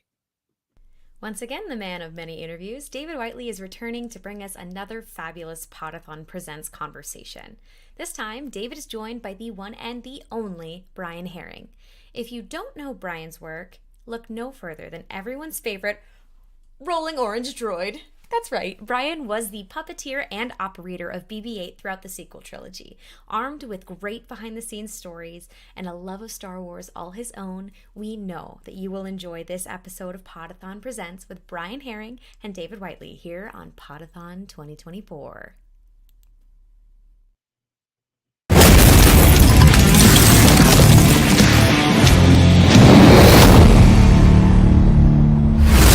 Well, I'm very pleased to say a very special guest joining us on the Podathon. It is Brian Herring, the puppeteer, the man in green, who brings BB-8 to life. Brian, thank you so much for talking to us on the Podathon. Oh, my pleasure. Hello. Great to see you. And last saw you at Star Wars Celebration, mate. There was a that was a weekend. And you were just about to step. I was backstage, and you were just about to step on stage and entertain the crowds. Oh yeah, that was quite something. I was extremely nervous, but everybody was very friendly. So it went so well that we came in under. We came in. We thought we thought we were going to overrun. And what we did for anyone who hadn't seen it was Neil Scanlon and the department. We got some people from the audience, and we put them in a creature suit, and then gave somebody the experience of puppeteering a creature head. And we honestly thought it was going to go horribly wrong, and it went so quickly. We came in 20 minutes under, so I had to do an impromptu Q&A. So I took the mic into the audience and was running around in that great big. I've got to ask then, what was that? What was the audience member like? And how did they find doing your job? They were fantastic. They were really, really good. So it was, it was one of the heads from one of the movies, one of the big kind of mole guys from the Rise of Skywalker, and it was a lady. I can't remember her name. I think she was from Holland. And a guy just got kind of a crash course in the animatronics, and she had her earpieces in and everything, and being directed around the stage. And myself and Derek Arnold were there acting away with her. Fantastic. And then we had a surprise appearance at the end. We did a kind of a little scenario in a bar, and the barman was all cloaked at the end, and it turned out it was Ian McDermott at the end. So was very kind enough to. Not a bad day at the office, Brian, I have to say. Absolutely, it was very good fun. Yeah. I mean, I we've chatted a few times in the past, and I know you're a massive Star Wars fan. But before you got that call to be the bloke behind BB-8, how did it all begin for you? How did puppeteering and acting begin for you? Well, I was born at an early age. No, my mum was a wardrobe mistress at our local theatre, and so I used to go to work with her before I went to school. So I was very, very young, and then I just decided that's where I wanted to be all the time. And I went off to, dance classes as a kid and did all the usual sort of school plays and things like that. And then we had a fantastic youth theatre program in Harlow. And I joined that and then just kept going. And I didn't go to drama school. I auditioned for drama school and didn't get in. I got deferred. And while I was, I just went to work. I mean, I left school. I did a little bit of college, and then went and started jobbing and got some acting roles, and I got my equity card, and just kept plugging away. And I was doing anything. I was acting. I was doing a bit of stand-up comedy. I was working as a stage manager and just moving scenery and that kind of thing. And then my parents ran a pub, and in that pub, a gentleman drank in our pub, and his son worked at Spitting Image, and my dad said, "Oh, you speak to that guy." And so I got chatting to this fellow one day, and he got me to go along to a workshop, and I thought, "Oh, great, I'll go and learn how to do Spitting Image puppets. That'll be fun." Yeah. And it turned out not to be a workshop; it turned out to be an audition, and it turned out to be the recalls for an audition, and I had jumped the first round, and he just put my name on the bottom of the thing, and I turned up. And they said, "Have you done puppets before?" And I was economical with the truth and said that I'd worked for a little shop of horrors, which I had. I had worked on it because I'd moved the scenery. It had come through our local theatre, and I'd been a stagehand on it. That's close enough, Brian. Yeah, right. So I'd watched the guy do the plant, and I thought, "Oh, it's all this. I can do that." And they said it was very different, and they gave me a very, very quick sort of crash course in how to do it. And then 6 or 8 weeks later, I was on television. So what year was that, Brian? What year was that? That was 1992. So this is the original. Yeah, the original. I did the last 4 series of the original version of Spitting Image, and then when they brought it back, BritBox, I was one of the guys coming in to remind them all how we did it. And this is how we did it back then. And I obviously told them how to do it right back in 1992. You said. I think they brought me back because I was one of the people that could still hold the puppets up. You know, it's like a lot of the guys that either retired or whatever moved on to other things. But you also did the voices, didn't you? I mean, you were doing the voices. No. Originally, back, I think when they first started it, there were Harry Enfield and I think Chris Barry. And that's right. Yeah, they did the voices and the puppetry, but then they split that quite early on Spitting Image. So they would then pre-record the voices. Because holding those things up and doing the voices is they're pretty big. They're very they're heavy, aren't they? I mean, they are very heavy. They're big. We've done stories on the creator on ITV, and we've seen it in the museum, and they are big. They're not the same size as us because the hands are real size. I mean, you get little puppets. I mean, the Michael Gove puppet was tiny, and I used to do the Tom Cruise puppet on the new series, which I would always usually your puppet will be chatting away up here. But we always made sure that Tom was kind of sitting on something. So if he ever left, he'd do this. So he'd always absolutely, comes down off his soapbox. Yeah, tiny wee. But, So when do you get that call then? When did Lucasfilm give you a call and say, because it's a very different kind of skill, isn't it? So using a puppet and then going to do what you did with BB-8. Well, puppets cover an awful lot of ground. So I mean, you've got this sort of hands up Muppet stuff. There's the marionette stuff that I don't do. There's animatronics. There's Mon Raku. There's all kinds of different types of puppetry. So over that 30 years, I've been working, doing all sorts of stuff. I did the Olympic opening ceremony. I worked with Henson's for years, and I did a film called Prometheus with Neil Scanlon. Yeah. And Neil was the head of the creature shop for Star Wars, but I didn't know this. So actually, Lucasfilm never phoned me. I phoned Neil, and I was asking for somebody else's phone number. And he called me back, and we had a chat. And I was kind of bemoaning the state of the industry. And I said, now I've got to find out. I mean, new Star Wars was coming back, and I said, now I've got to find out who's got Star Wars and kick his door in. And Neil said something along the lines of, well, don't do that. I like the door where it is. And he said, don't worry, I'll find you something. And he did. What I was actually hired to do was I was hired as the puppetry consultant for the new Star Wars project. Right. So I was brought in very early on when I joined the creature department. There were about 7 of us. By the time that film had finished, there'd been something like 122. So you were in the very embryonic stage of that. I was right at the beginning. I was on that film for 16 months. It was actually the longest job I'd ever had as a freelancer since I was 18. You were starting off sort of advising and telling people how to do stuff before you ended up actually operationally working on it. Yeah. So during that period, the first thing we worked on was Neil had this idea for a great big creature with 5 people in it. Which is the thing that John Boyega is drinking water next to on Jakku. So there were 5 guys in that, and so it was sort of my job to work with the crew. With the creature crew and how we would develop that, and then find the people to go in that creature. And I was going through my my address book really, and just going, well, who have I worked with over the years? Who's good? Who knows people? You know. And then I was going out and finding other people and just sort of going to shows and just seeing who would suddenly. And then you'd have these really weird conversations where you would meet, very tall people and say, "Have you ever thought about being in the movies?" And it's this weird thing where people just like, yeah, all right, mate, whatever. And there were a couple of people I saw in Cabaret that I went up to and said, would you mind if I passed your phone number onto this? And they're like, yeah, all right. And then the next thing they know, they turn up at a workshop full of Star Wars. Yeah. And it was because you couldn't tell anybody what we were working on. Oh. So during that period, so basically you're this clandestine kind of recruitment campaign to get people involved. You couldn't say what it was. No, I couldn't. I mean, one of the ones that was quite amusing for me was I worked with a guy called Paul Casey, and I met Paul.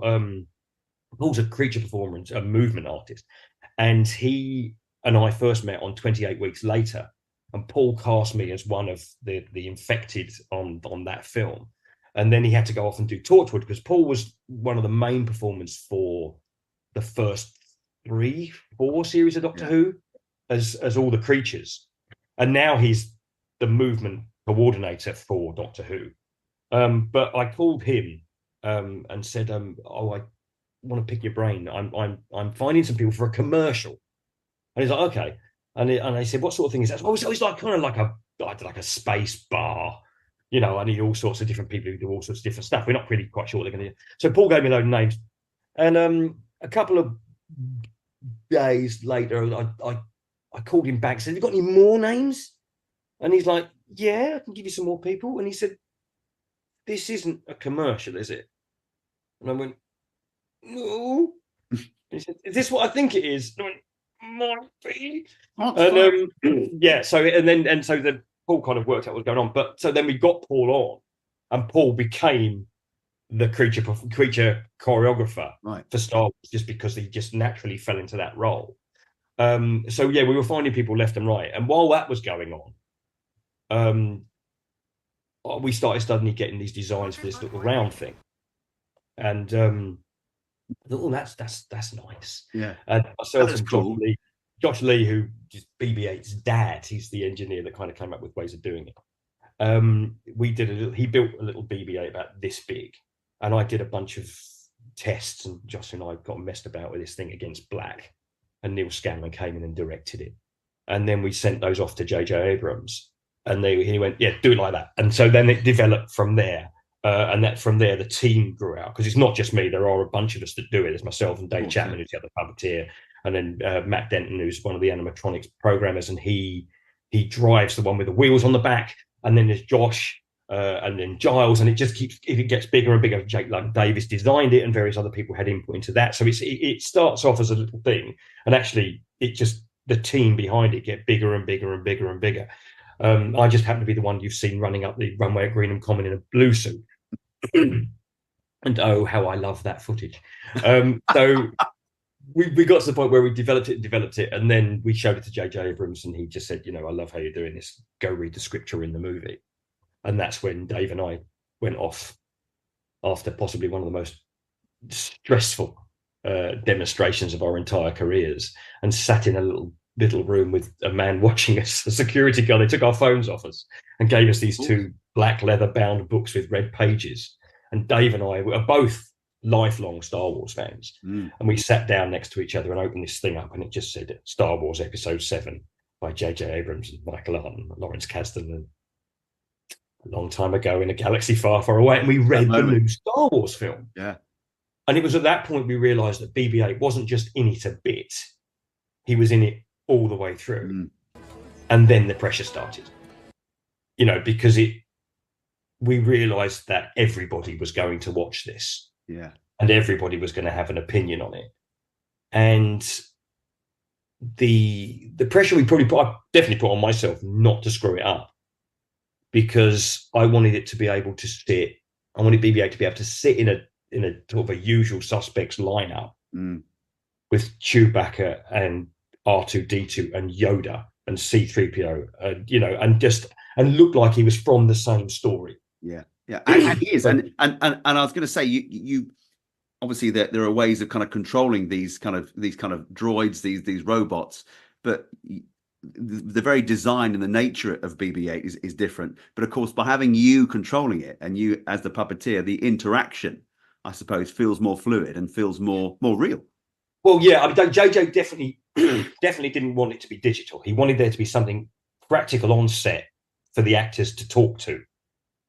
I remember the first day I met Daisy Ridley. I said, "I'm going to be, puppeteering your little robot pal," and she said, "Oh, will you do noises? Will you do noises so I know when to speak?" Yeah. And it was always my intention to do it live. There were some attempts made to have either JJ read it in. He had a little mic. He tried that early on, and then they also had us put a speaker into its head, but that never quite worked out. It fed back, and it didn't really work. So I eventually just said, "Well, I'll just beep at her."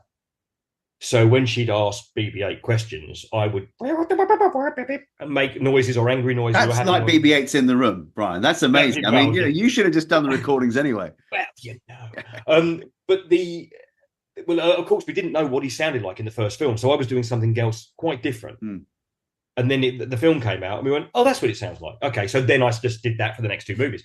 There was a point we did about.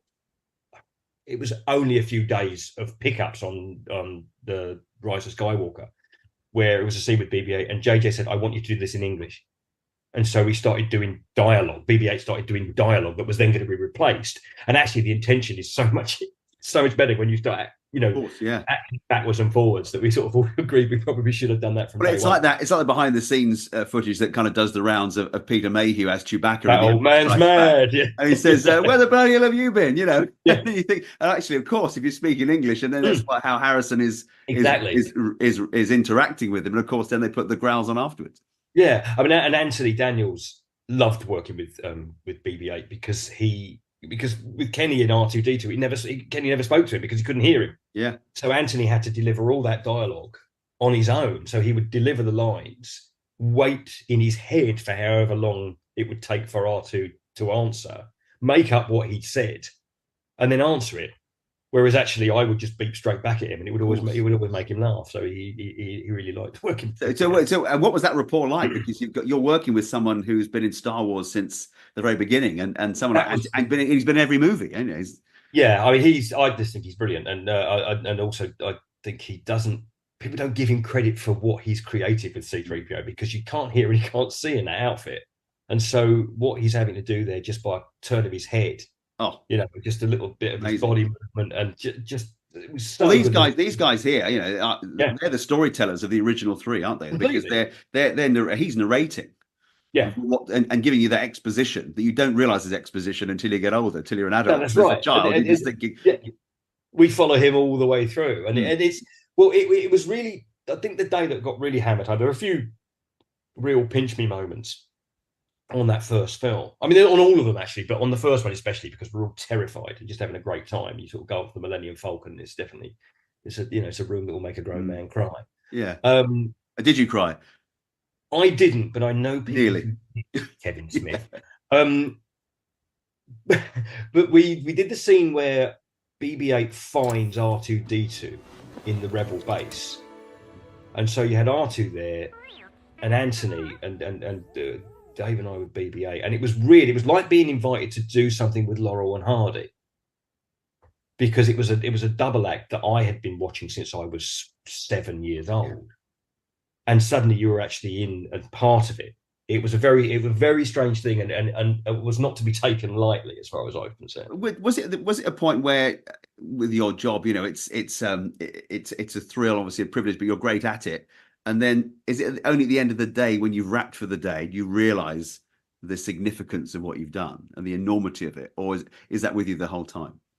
It kind of comes in bits, really. I remember saying to Dave when we were out in the desert, because living the dream's a really, really overused term. But I did say to Dave at one point, if I wake up and this has been a dream, I'm going to be pissed off for months. But there was a kind of the day the other shoe dropped, really, was, if that is a term. It is now. I started on the film, I think, in June of 2013.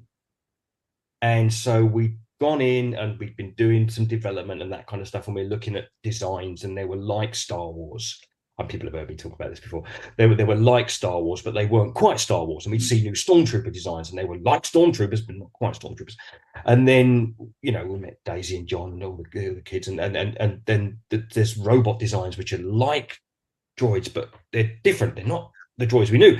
And then there's Vaporators and Speeders, and then we go out to Abu Dhabi, and we're in Nima Outpost, and there's creatures and people in costumes that are really like Star Wars, but they're not the Star Wars that we knew. And then we come back and we do a couple of scenes in a great big room with black floors and stormtroopers, and it's really like Star Wars, but it's still not quite Star Wars. And then we went to work on M Stage, and M Stage had the Millennium Falcon in it. And you went onto the Millennium Falcon, you're like, oh, it's Star Wars. But it's still not quite Star Wars. And so, yeah, Daisy and John and BB-8, and then we had like a week on there. And then Harrison Ford comes to work. And the day that he first came to work as Han Solo, he walked up the ramp of the Falcon in the full outfit with his big hairy friend. And I was stood in the corridor to the cockpit with my green onesie and my robot. And he looked me up and down and went, "Who picked that look?" and just walked off. And I thought, "Oh, thanks, Indiana Jones. That's a man who's been on my wall in one form or another in various pieces of artwork for the last 25 years." But what a greeting. You know, I mean, that's I know, right? And so we then got into the sort of the meat of the scene, and JJ was like, "Okay, so John's going to be there, and then BB-8's going to come over there, and then Harrison's going to say this," and we'd start a take, and I suddenly went, "Oh, I'm in Star Wars." Chewie, we're home. That was the moment. Whoa. And that's the point I had the first wobble. And this was a good 6 weeks in. And I'm suddenly like, "Oh no." And I'm from Essex. How did this happen? You know, I'm from Harlow. I grew up in the little Harlow playhouse. This is weird. And so you just had to kind of take a little bite out, but to nibble it one bit at a time. And it was really, it hit me then. And I've been doing it for a while. And so even because like any job, they kind of get tiring and stuff like that. You do long hours on these film sets and stuff.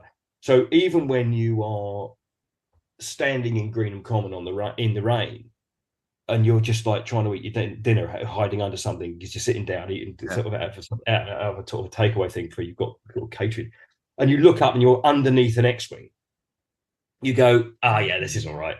This Star Wars, it's fine, So it does land. It lands in weird ways. You paint such an amazing picture there. I felt like I was almost in your shoes. walks on to the Falcon. You're right, because everything's like Star Wars but different. So as a fan, as a viewer of that movie, I'm thinking this is Star Wars. And the moment Han Solo walks on and says, "Chewie, we're home." Well, that was it. As a fan, you're home as a Star Wars fan.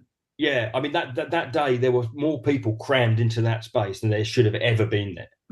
There were so many people had just pitched up that shouldn't have been there. I mean it was just crammed in that living quarters of the Falcon, absolutely heaving of just people wanted to get a little piece of that.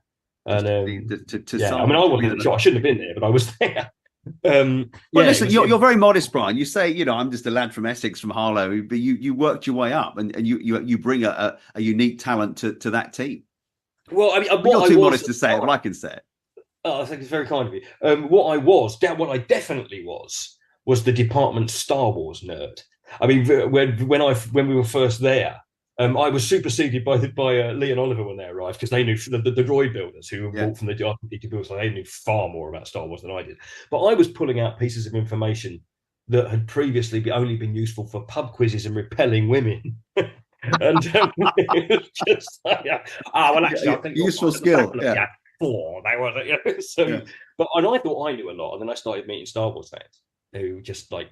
But it is great when you're on the set there and you grew up with Star Wars, and you can say, it might not be like that because it would be this instead, and you have that kind of knowledge because you do. But it is but you do have to kind of go, is it my place to point any of this out? And sometimes it was, and sometimes it really wasn't. So you just had to kind of work out anyway. what to say anything, Go with it anyway. Obviously, you all those amazing scenes, and I there's something very special about BB-8, and there's a real character to him, and a lot of that's down to you and the rest of the team that bring him to life. Well, a lot of it was on the page. JJ and Lawrence Kasdan were very, very kind of specific about what BB-8 was doing and how he was doing it. Dave and I got 2 weeks in a soundstage to work out what he could do and what he couldn't do. Right. What certain versions of it looked good doing, what certain versions didn't look good. And if it doesn't look good doing it, you don't touch it. We had trouble making them go downstairs because he was too big, too wide for the stairs. So we just said he doesn't do stairs, and they went, okay, fine. And then we got under Maz's castle, and of course, they said, there's this staircase, and I said, we're not going to. Are we doing the stairs? And then Joey, the second, went, no, you don't have to do the stairs. I'm like, okay, fine. So Dave and I went off, and they were shooting on that set like 2 days later. So we went away, did whatever we were doing that day. And then we came in for breakfast. And as we went through the set, Joey went, yeah, the governor wants you to come down a couple of those stairs. And we're like, you told us you wouldn't have to go downstairs. So Dave and I had to work out really, really quickly how BB-8 goes downstairs. Now, luckily, it was a big spiral staircase with great big wide steps on the outside. Gently. He goes down gently, doesn't he? Very gingerly. He's frightened. The stairs are his nemesis. Yeah. Stairs are his nemesis. So what he does is we decided really quickly, he goes downstairs like a toddler. He bum shuffles downstairs. So if you look when he's going down, that whole thing is a practical shot. I'm removed digitally from it later. But BB-8 looks at every step. He just gives it the quick once over. He puts his head back and he bumps down, and he looks at the next one. He bumps down the next one. So that's how he goes downstairs. So we have to decide that really, really quickly. And I think probably the other major point about how I decided his personality was I did a screen test when they were just working out lens sizes in how big a lens do you need to put on something if you want to see a full like an adult human walk next to something that small. And so there's this test on one of the making of things. Actually, I'm walking along with my hands in my pockets, and you can see Josh Lee pulling a mock-up of BB-8 along on little wheels. And I looked down at it and I thought, it's about the size of a dog. And I went, oh, it's Poe Dameron's dog. Yeah. And he's a faithful dog. He Poe at the beginning of the film puts something on the dog's collar and sends the dog away. Yes. The dog gets caught in a net. Ray finds the dog follows her home, and she takes the dog back to his master. Yeah, his rightful owner. So and he's faithful, and he's tenacious, and he's inquisitive, and he'll bite, and he's loving. And so I just sort of like, he's like a dog. So that in my head, he's that's what BB-8 is. He's Poe's absolutely, and he does the head tilt, the inquisitive head tilt as well, which you control and all that kind of thing. Again, that was something that we found this in the rehearsal period, because unlike R2, who is brilliant but does all his acting, really all of his acting was done in the sound edit. Because although you had Kenny in there moving him and moving his head left and right, if you shake the droid and then you put happy noises on it, it's a happy droid. Yeah. But if you take those noises off and then put angry noises on it, you've changed nothing about the physical performance, but you've completely changed the mood of it. So with BB-8, because you had 3 axes of movement on the head, so you've got pitch, roll, and yaw, you can actually make him look sad or startled or inquisitive, or in some cases just with the rod version of BB-8, which is the one that we used predominantly, I could just rattle my hands on the handles, and the vibrations would go up the rod and, onto the rail that held the head, and the head would just rattle. So he looked like he was scared. Yeah. So I could make him tremble, and you could just do all these kind of little bits and pieces with it, and so that all informed its personality. But a lot of it was in the script. Yeah, yeah. But when you see it back, I mean, obviously you are removed from the scenes, as Brian Herring, but actually to see what was it like when you first sat down and you saw the finished version or a finished version of BB-8 on the screen? Oh, I saw it with everybody else. We went to the crew screening, and that was that. And that was so that first of all we were like, oh, that's what it sounds like. Is it purring? Okay, that's nice. And there was all these sort of things that Matthew Wood and his team had gone in and done, and we thought it's really good. The first couple of times you saw it, I think this applies to anything you've worked on, you watch it for the bits that you think you got wrong. So you go, oh, why did they use that? Oh, I did a better one than that, or whatever. But it's that's only your opinion. And so then after a couple of times you stop watching your bits. And I know that's really arrogant. Yeah, but then you start to enjoy it. You start to enjoy it. So after a few, after a few watchings of it, you just kind of like go, yeah, okay, this is just a nice part of the whole thing. So you kind of, I think the first time you see it, you just want to see how much of your stuff made it into the final cut. It's I've worked on stuff where we've done loads and loads of things, and it's all gone. You just think, well, not even there for that. It was great. Yeah. That was some of my best work. Yeah, exactly. And so you never quite know what they're going to choose. So the first time is always a surprise, and then you kind of go back and try and watch it objectively, and then you just try and enjoy it. I think that the Force Awakens and Solo are the two I probably throw on the most if I'm ironing or something like that. But, because you enjoy watching them, because they're great films. Yeah. And you enjoy going back. What was the very last scene that you did with BB-8 for the Rise of Skywalker? Was it linear? Was it the end? Was it the end of the movie, or was there? We did. When did BB-8 wrap? We did a pickup with BB-8 in this, which was part of the scene where he has recharged Dio. Ah, right, yeah. And they come around and they speak to Rey. That was the last thing we shot.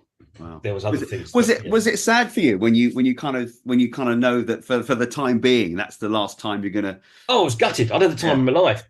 Yeah, it's I've sort of been back in since and done a couple of bits and pieces, but it was definitely the end of an era. I mean, I don't know. I mean, he then appeared in cartoons subsequently, but I think that was before that, wasn't it? But yeah, it was sad. It was sad because I'd spent 8 years or however long it was, 6 years with the people. I can't remember how long we did it now, but we finished in 2019. So it's a 6 years. Yeah, 19 years. 6 years. That's a long time, isn't it? Yeah, it was, and we'd all worked together, and we bumped along together as a crew and a cast, and it was very, very nice, and yeah, I was very sad because you were part of something that you never thought you'd be a part of, and it's that weird thing is that I've done something that's going to outlive me, and so to have been a part of it was just wonderful. So I miss a lot of the people. I saw Jonas about 2 weeks ago. Yeah, fantastic. That was nice to catch up with him. But when you see exactly that you're like friends for life, and you've done something so intense for so many years, and as you say, with the same people, you become like a family. But you've created something. I think if your goal was to create a character that fits along that lineup with Chewbacca and R2-D2 and C-3PO and Yoda, you've succeeded, because that character is so well loved by so many people, and it's in now the opening credits of all the new Star Wars TV shows. Yeah, Disney Plus one, doesn't it? It was weird. It was strange that the point that it really hit home was I was doing a film in Mumbai with puppeteer called Tom Wilton, who played Aftab Akbar in the last Akbar's son, and he was in all of the. He came to us early on as part of that kind of recruitment we were doing, and Tim Rose, who of course was the Admiral himself, the great Admiral Akbar, and we were doing a film out in India, and I was wandering along for the sake of this story we will call Mumbai High Street, and that was going to question you on it. Yeah, the film had been out for a little while. And I was walking along this very, very busy, very sort of alien and exotic place for me. It was very exciting. And I looked into a shop window and there was BB-8 looking back at me. And I thought, this thing's gone everywhere. It's gone absolutely everywhere. It's massive. Yeah, I think you'd be hard pressed to find anywhere in the world where people wouldn't know that droid. Or if you showed them a picture, a lot of that people would know it, wouldn't they? Yeah, I think people would know the design. I'm always thrilled when I come across people who haven't seen any of them and don't care. That's always and they do exist. They do exist, and this is unbelievable. And long may they thrive. If you don't want to watch Star Wars, that's your lookout. If you don't want to see, it's not for everyone. I say this, to all the things, but whatever it is you're into. I don't watch sport ball. I don't follow sport at all, but I know people love it, and that's absolutely tickety-boo for them. So it's always leave the nerds to the nerd stuff. We're happy. There is that, exactly. That's fantastic, Brian. We could probably chat forever, but I want to say thank you so much for giving up your time and telling us about your love of BB-8. I'm also going to ask before we finish, how many times have you been sent the GIF of BB-8? The thumbs up. I mean, I've sent it to you many a time. I'm always saying I always use it. It's the number one on my Twitter thing. Whenever I go to most used, it's that. I'm terrible. I'm such a nerd about the whole thing. I've just been thrilled to be a part of it, really. Absolutely. So thank you for having me on. And thank you. And I will. And I said it was my last question, but I was lying. If they came to you and said, Brian, yes, of course, I don't have to ask the question. Please. Yes, please, absolutely. Yeah, can't wait. Listen, thank you so much. We really appreciate it and helping us raise money for Make-A-Wish. And may the fourth be with you. May the fourth be with you. She's always been our most adventurous kid.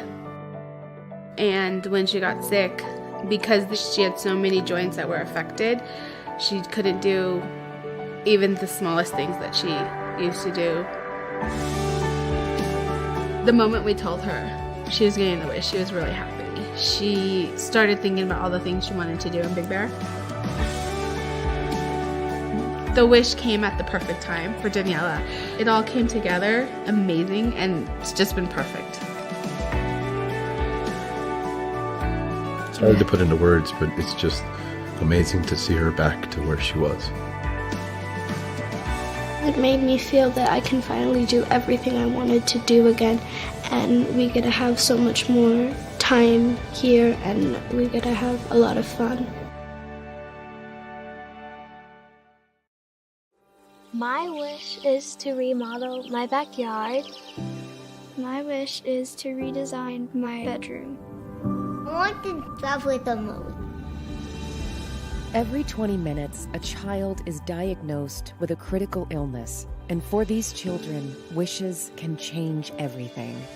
Wishes give children hope, and that hope begins with you. Please give now and help grant wishes for waiting children.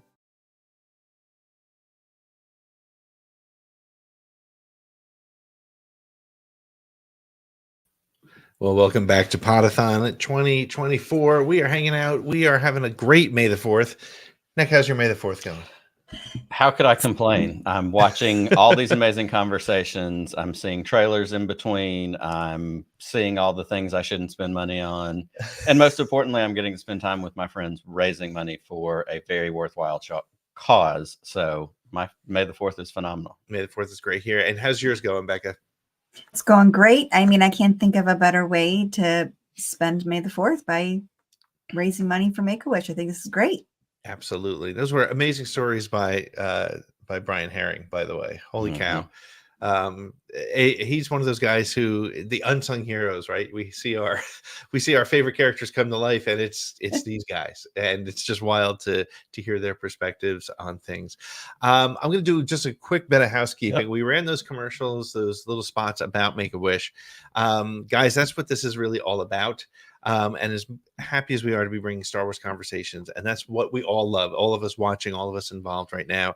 What's really important is that we bring those wishes, those dreams, those hopes, a new hope, if you will, to kids who need it most. So we are now a little bit over $2,500. Thank you to all our donators so far. We're on our way to $7,500. We hope that's where we want to get to, and we can't do it without your help. If you're enjoying these conversations today, if you're enjoying the time given to us by our friends at all the different shows and all the guests, please just throw a $10 donation in if that's what's best for you, or whatever works for you.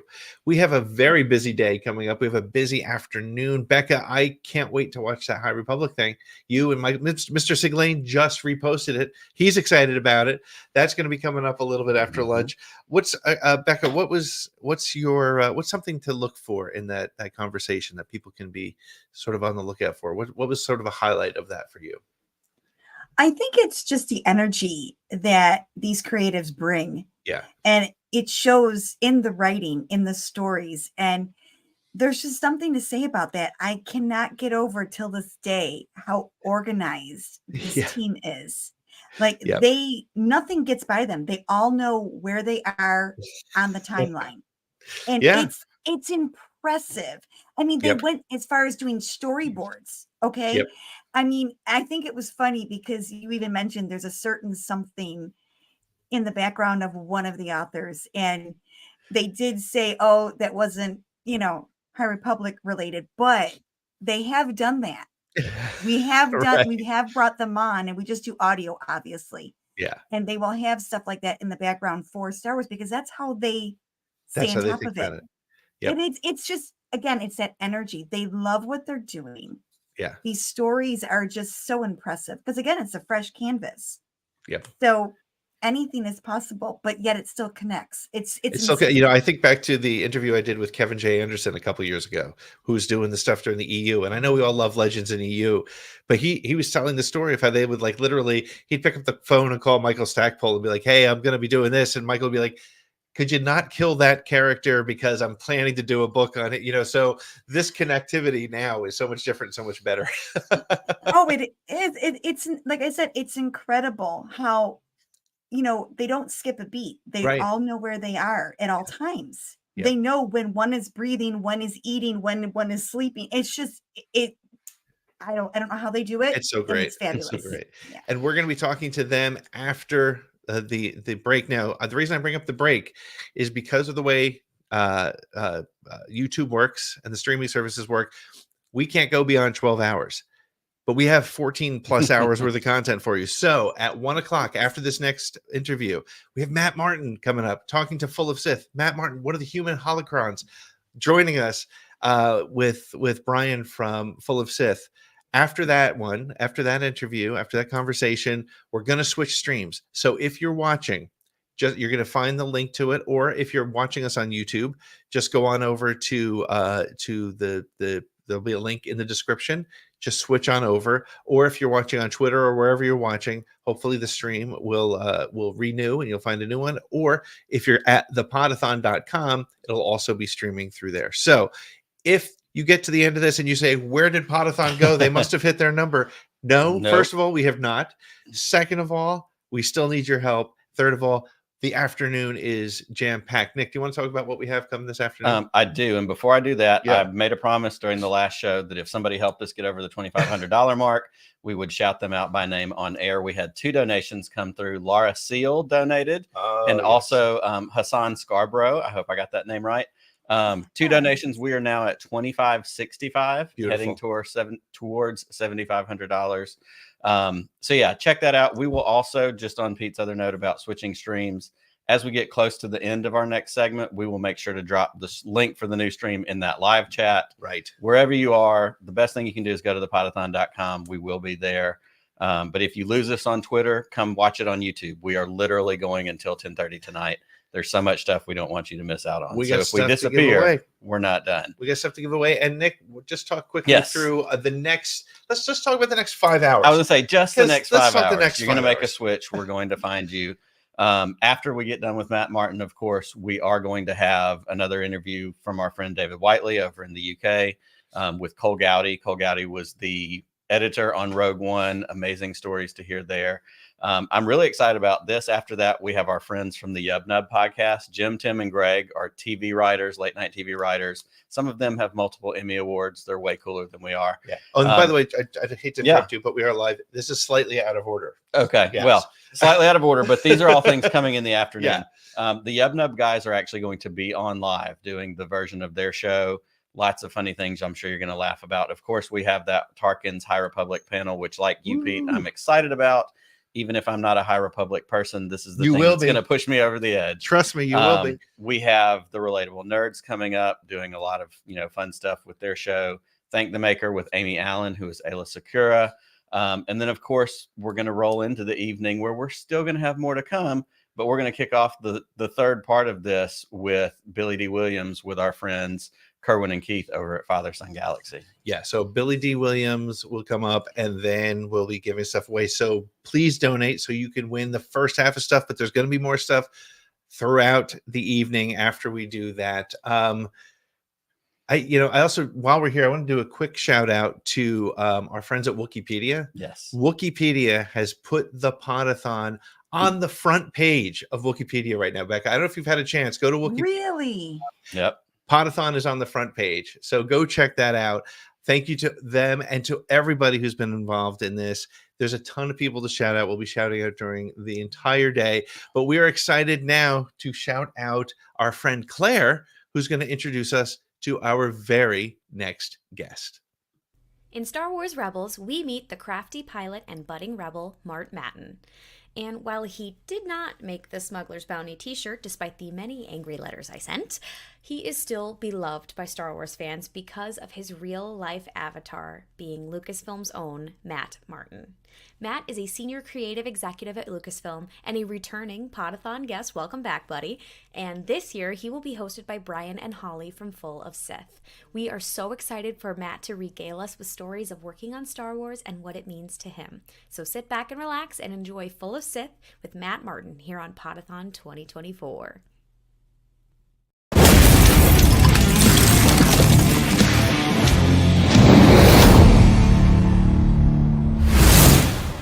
Welcome, Masters and Padawans, to a very special Full of Sith for Podathon 24.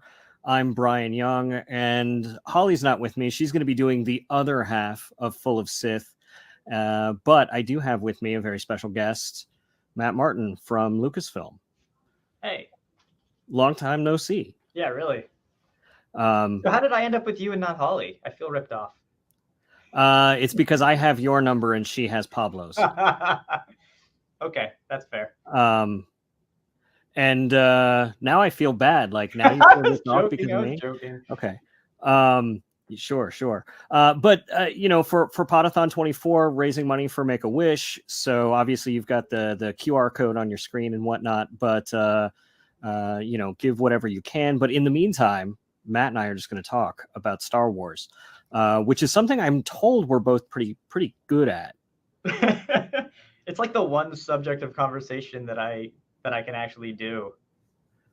If it veers off of Star Wars, I'm just going to be kind of quiet. It's true. I've seen this. And it's interesting too. Like, do you ever find that, like, I mean, you work with Star Wars, you work at Lucasfilm, you're on the story team. What's your title at the moment, actually?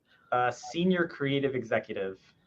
And so that means you're working on a lot of stuff like the comics, the video games, publishing, Disney parks, just to make sure it all aligns with Star Wars and the story, right? Like that's the general gist of your job description. Yeah, more or less, and animation too. And animation too. Yeah, I'm kind of here, both helping with sort of the overall strategy of it all, with the rest of my team, as well as kind of lore and connectivity across all of the various Star Wars storytelling. Again, with our little lore group that includes Pablo, who you guys are going to talk to.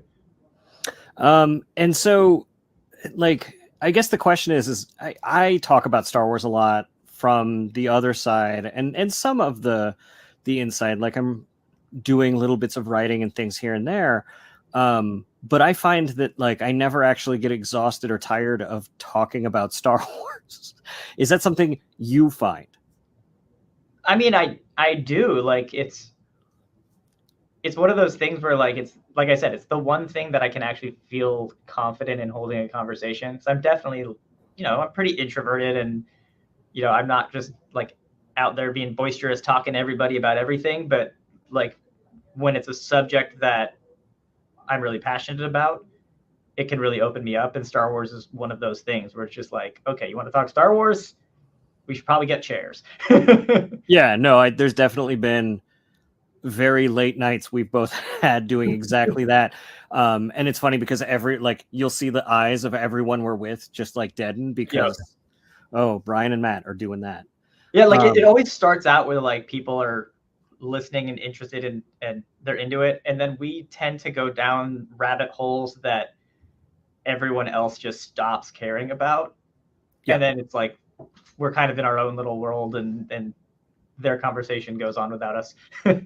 So I want to ask one question that's sort of a little behind the scenes-y. And then I just want to ask some Star Wars stuff and just have us talk some Star Wars and maybe see if we can find some leap-eye holes. I don't know what that phrase means. Well, I figured you just used rabbit holes and leap-eye. Oh, okay. I see what you mean. If there was anyone on Earth who would catch that joke. Do you say leap-eye? Yeah. How do you pronounce it? I've always said leppy. Leppy? But I don't know actually. Because I always thought it was a pun so I actually don't know. I always thought it was a pun for leaping high. You're probably right. The whole character is a pun. Yeah, no, it's true. It's true. But I'm just wondering, like, you've been on the story group, you've been on the story team and a creative executive for a long time now. And I'm wondering, what is the biggest sort of evolution you've had since you've been in that position? Because I know you didn't start in that position. We first met when you were doing StarWars.com and stuff. But as you've been on the story team and as Star Wars storytelling has evolved and gotten so much bigger, how has your job evolved and how has that interaction with the other pieces of Star Wars evolved? I mean, we do so much more now. I mean, we've always done a lot of Star Wars storytelling, but I think I've been here to kind of watch it just really explode. And because of that, we've kind of had to divide and conquer things a bit more than when I first started. Like everybody on the team kind of, you know, was in some way, shape, or form attached to just about everything. You know, there would be people that were lead and more responsible for certain things, but essentially everything would come, you know, across my desk. Now it's more separated in only because there's just so much of it. And I think that's been the biggest change. What's interesting for me as like a lore person and just a Star Wars nerd in general is that even if it's a project that I'm not necessarily on, I still feel like I have to take it in because I need to understand it. So it's like on paper, I think I have, I wouldn't say less work, but less projects maybe than I would have had at one point, but it's definitely no less work. In fact, it's probably more. So are there aspects of Star Wars that you can enjoy almost like a fan sort of closer to after the fact then? To an extent. The live action series have largely been that. I'll often get, you know, a look at them early, but sometimes, you know, I don't, you know, either don't have time or don't have access to a script or something. So I, you know, when I get to see an early cut or whatever, that does end up being the first time I've seen it. And that's like one of those rare times where I can really enjoy it. Some of the other things like Lego is a good example that because I'm not on it and it is not part of the kind of mainline continuity, I almost try to avoid it. Like if they have a specific question for me or whatever, I'll look at whatever they need, you know, if they're referencing something that I did work on. But for the most part, those Lego things are something that I can just kind of wait and see as a fan when it comes out. And that's, you know, fairly gratifying, but it does feel rare. So I know we've talked about this a lot about how things, you know, one of the aspects of your job is making sure that things feel like Star Wars. And I'm wondering, over the time you've been on the story group, what has been the project that's come out that you've enjoyed the most, that you thought felt the most exemplary of Star Wars? And I figured that could be that opening rabbit hole into just some lore nerdery. That's interesting.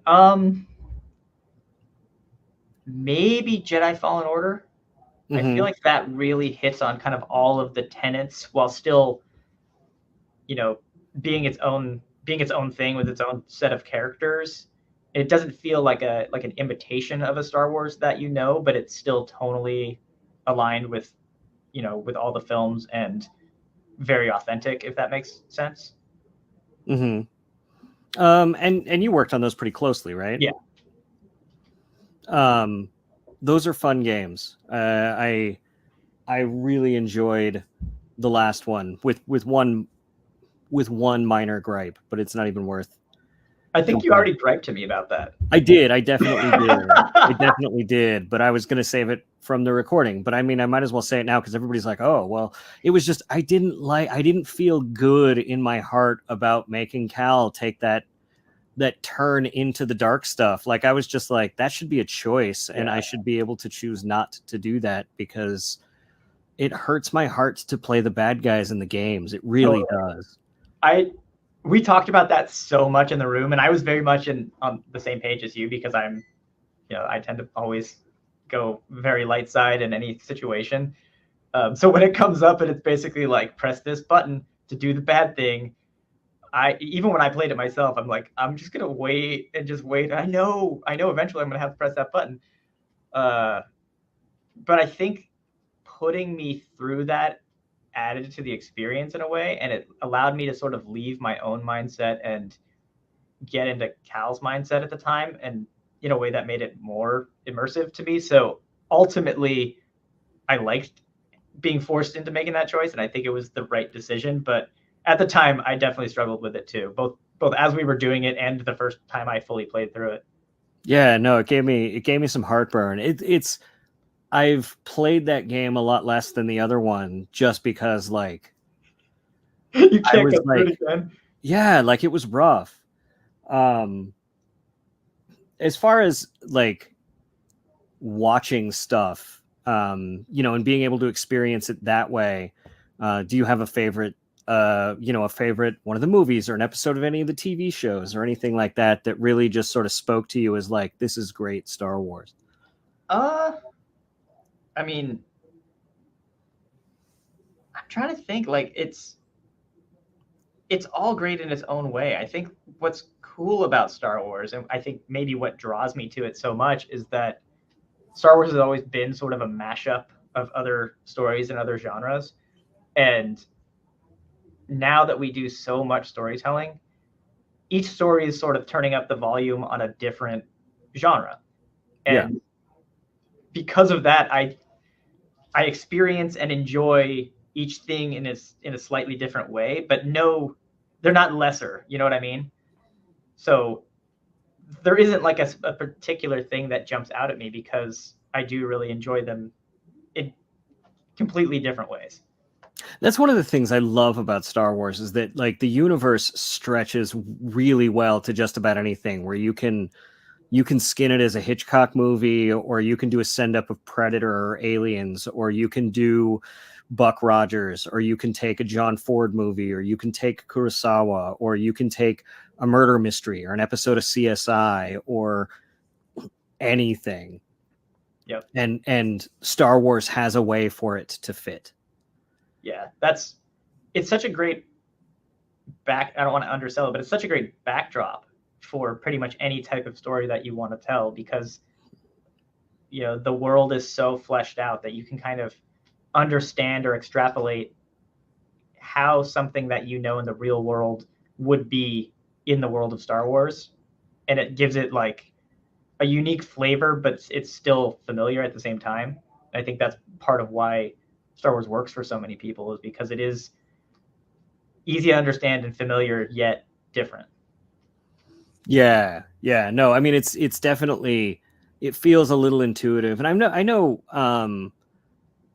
Pablo has said once, that like a lot of that comes from not just the storytelling techniques, but like the level of technology that I felt like he mentioned, and correct me if I'm wrong, or maybe you've got a different take on this, is that the rule of thumb for putting in technology is like, it's got to be something that a viewer from World War II would be able to like grasp pretty easily, to latch onto and understand how it would work. Otherwise, it's probably too much for Star Wars. Yeah, we do still try pretty hard to adhere to that. As far as, we definitely don't try to avoid any technology that wouldn't have existed at the time that George was writing Star Wars, and certainly look to World War II in that era as kind of where the most clear analogs are.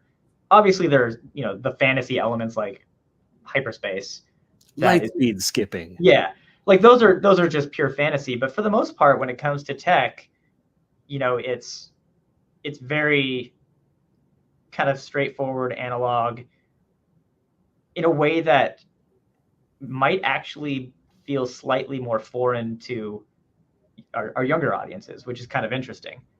Yeah. It is actually interesting to look at how Star Trek has kind of reversed that, where Star Trek, all of the technology in Star Trek started really big and bulky and analog, and as audiences have been catching up with technology, they haven't continued sticking to that. They've shrunk it all down, but Star Wars keeps on that. But I think that speaks to what you're saying, though, where Star Wars is very much a fantasy analog and Star Trek is very much sci-fi. Yeah, I think that's a great kind of dividing line between the two, because sci-fi always needs to speak to like a future of some sort, not necessarily literal future, but technological future or whatever. And it always needs to sort of showcase that forward thinking, where Star Wars, it says it right at the beginning, a long time ago, it is very much meant to be set in an era. And as such, the technology can't grow so exponentially. Obviously, as storytelling goes, we have to evolve things, or we'll have need for new tech that we, didn't have in A New Hope. But it always goes through that lens of like, okay, how do we get this piece of tech that we envision through in a more analog, more 40s way? I think that's one of the interesting things that I've noticed about interesting, and I imagine it would be challenging things about the High Republic era, where you're devolving this already analog World War II kind of feeling technology back even further. You know, I think of that moment in Charles Soule's Light of the Jedi where it's just like they're networking droids up in massive fields to try to get the processing power and things like that, where, you know, in the status quo of Star Wars, I guess that would be much easier. Probably, yeah. But I mean, it's definitely technology in Star Wars is sort of stagnated. Like, it definitely doesn't move at the same pace that it does in the real world. So, you know, High Republic is not that far off technologically. Like, we do see moments where something like that, you know, your droid example, or like Bacta, just kind of Bacta as, you know, a health aid, just now kind of coming into fruition there. But for the most part, we deliberately didn't try to, you know, devolve most of the tech too much.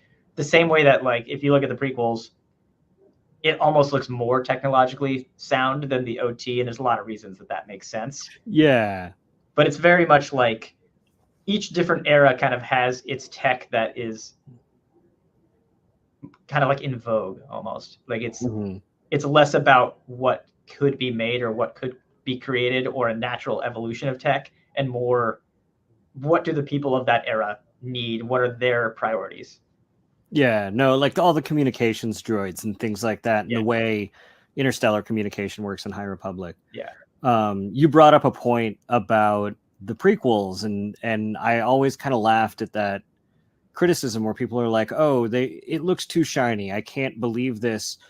And really, it takes that much work to go, oh, that's actually just a contrast for how bad the dark times were. Exactly. Like, things went so far downhill. Everything's a box with an engine on it now, and back then everything was more elegant and shiny. Totally. It's really like you could see that same sort of evolution in the real world. Like, yeah, look at like classic Russia with their cool, you know, big castles and things, versus like Cold War Russia where everything is, you know, boxy and brutalist. And, you know, if you look at those two things, you're going to think that one is inherently more pretty and ornate and, you know, arguably better than the other. But, you know, the boring one is the one that is more current.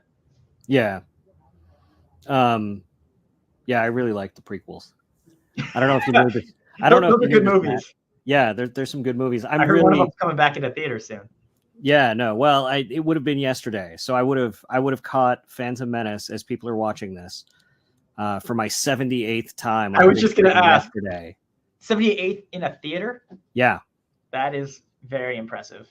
I mean, I've told you, like, I used to work at a movie theater, and I was the manager and projectionist, and I would purposely make the last showing of Phantom Menace start about 10 minutes late, and I added a few extra trailers to it so that I could get all my work done. And by the time I'd had the money counted and the deposit ready to go and in the safe and all my employees gone, I was just ready to hit a long time ago in a galaxy far, far away. And so I would just watch Phantom Menace on my shift because I'd have to sit there until all the movies were out anyway. Yeah. I mean, that's a great system. I saw it 27 times, but I had to pay for it all. So I probably paid about that many times because, like, I think I saw it 7 times opening weekend. It is really, I'm really struggling with the fact that movie was 25 years ago. Yeah. You know, I might actually have you beat in one stat. I saw it 7 times in one day. Okay. I think opening day, I saw literally every screening that was mathematically possible. So I probably would have, but the way the theater limited tickets was that you could only get like 7 shows for the time that you went up to the box office, and some ridiculous person, which was me, had gotten in line so far in advance that there was this frenzy for it, and there was literally like 600 or 700 people in line. But you created the frenzy? I mean, like, inadvertently. I got in line first, and that was weeks before the movie came out, and the news showed up, and then more people showed up. And the thing I loved about that line was that the last like 2 weeks was pretty much just a Star Wars block party with 150 people. Yep. The thing is once you got your tickets, you didn't go anywhere because you had to get in line for seats Yep. because they didn't have assigned seating. I don't think people remember that. And I remember how much I paid for a ticket, and it's like I'm lucky to find a matinee ticket for that price now. I paid, and I remember being mad about it because they jacked up the price 25 cents from $6 for an evening ticket to $6.25 just for Phantom Menace. That's funny. And now, yeah, if you can find a matinee for $6.25, that's lucky. Yeah. Not even like dollar theaters are that cheap anymore. They're not, I guess they're not called dollar theaters anymore because they are no longer $1. Yeah, well, I don't even know where any are. Like all the ones, like I worked at one. That was where I got Phantom Menace, which is part of why I got to see it so many times, is because after it got out of first run, it was just in the dollar theaters forever, until they pulled it because they did that re-release in like January. Oh, yeah. And then we got it all over again. Yeah. So it was just like I was in heaven. And then after that second spate, I learned that they were just going to take all the prints and destroy them to make the film strips that go in the widescreen VHS sets. So I was like, if they're going to destroy these anyway, I'm going to take a whole bunch of this. So I cut out so much of Phantom Menace before I sent it back. That's awesome.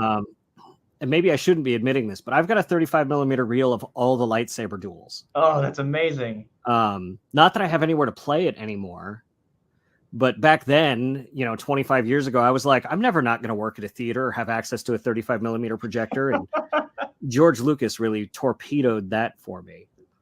It's because he was trying to stop people from stealing his movies. I really think it was just because he hated going to see a movie on the second weekend and seeing a scratch in a print. It's funny. I don't think people realize how much George Lucas pushed just how much like theater technology we take for granted now. Yeah. That it was literally his fault because he was annoyed that the quality he was getting at Skywalker was not what people were experiencing in theaters. That's great. Do you see Lucasfilm still working on making those sorts of pushes now that George is gone? I think so. Maybe not at the theater level. Because I'm not sure how much further we can push theaters at this point. It's a struggle to get people into theaters in the first place. So I think it's more other kind of behind the scenes technology. Mando is probably the best example with the volume, the stagecraft. That tech is really cool and allows them to do something that, make a show that looks the way it does on a budget that, probably would never have been, or a look that would never have been able to be done on the budget that it's currently on. I think that's something that's been interesting about ILM and Lucasfilm over the years, is that they would always try to push that. Like Young Indiana Jones was that same thing, right? Like it was that test bed of how can we cheat as much of this as possible, as cheaply as possible, so this TV show looks way better than anything else on TV. Yeah. And it almost ends up being like an experiment for what they end up doing in Phantom Menace. Like they learned so much from that. So nothing is wasted at ILM, which is cool. Yeah. I don't think people give enough credit to Radioland Murders and Young Indiana Jones for like everything that came after. Yep. Do you have a favorite thing like that? Like where it's just like, oh, that's where that came from, some bit of technology or storytelling or whatever. And it could be in the parks too. I know you're a huge parks nerd. I mean, if you were talking technology in the parks, Rise of the Resistance, that attraction pulls together so many different types of tech that I think without a franchise as big as Star Wars, we never could have made an attraction of that scale if it wasn't for something like Star Wars. So I think that's one of those things that I really appreciate, because that brings the park experience, or like what we know we can do in a theme park to a whole other level that, you know, without Star Wars probably never would have happened. Yeah, yeah. Rise of the Resistance is pretty amazing. It really is. It's bonkers.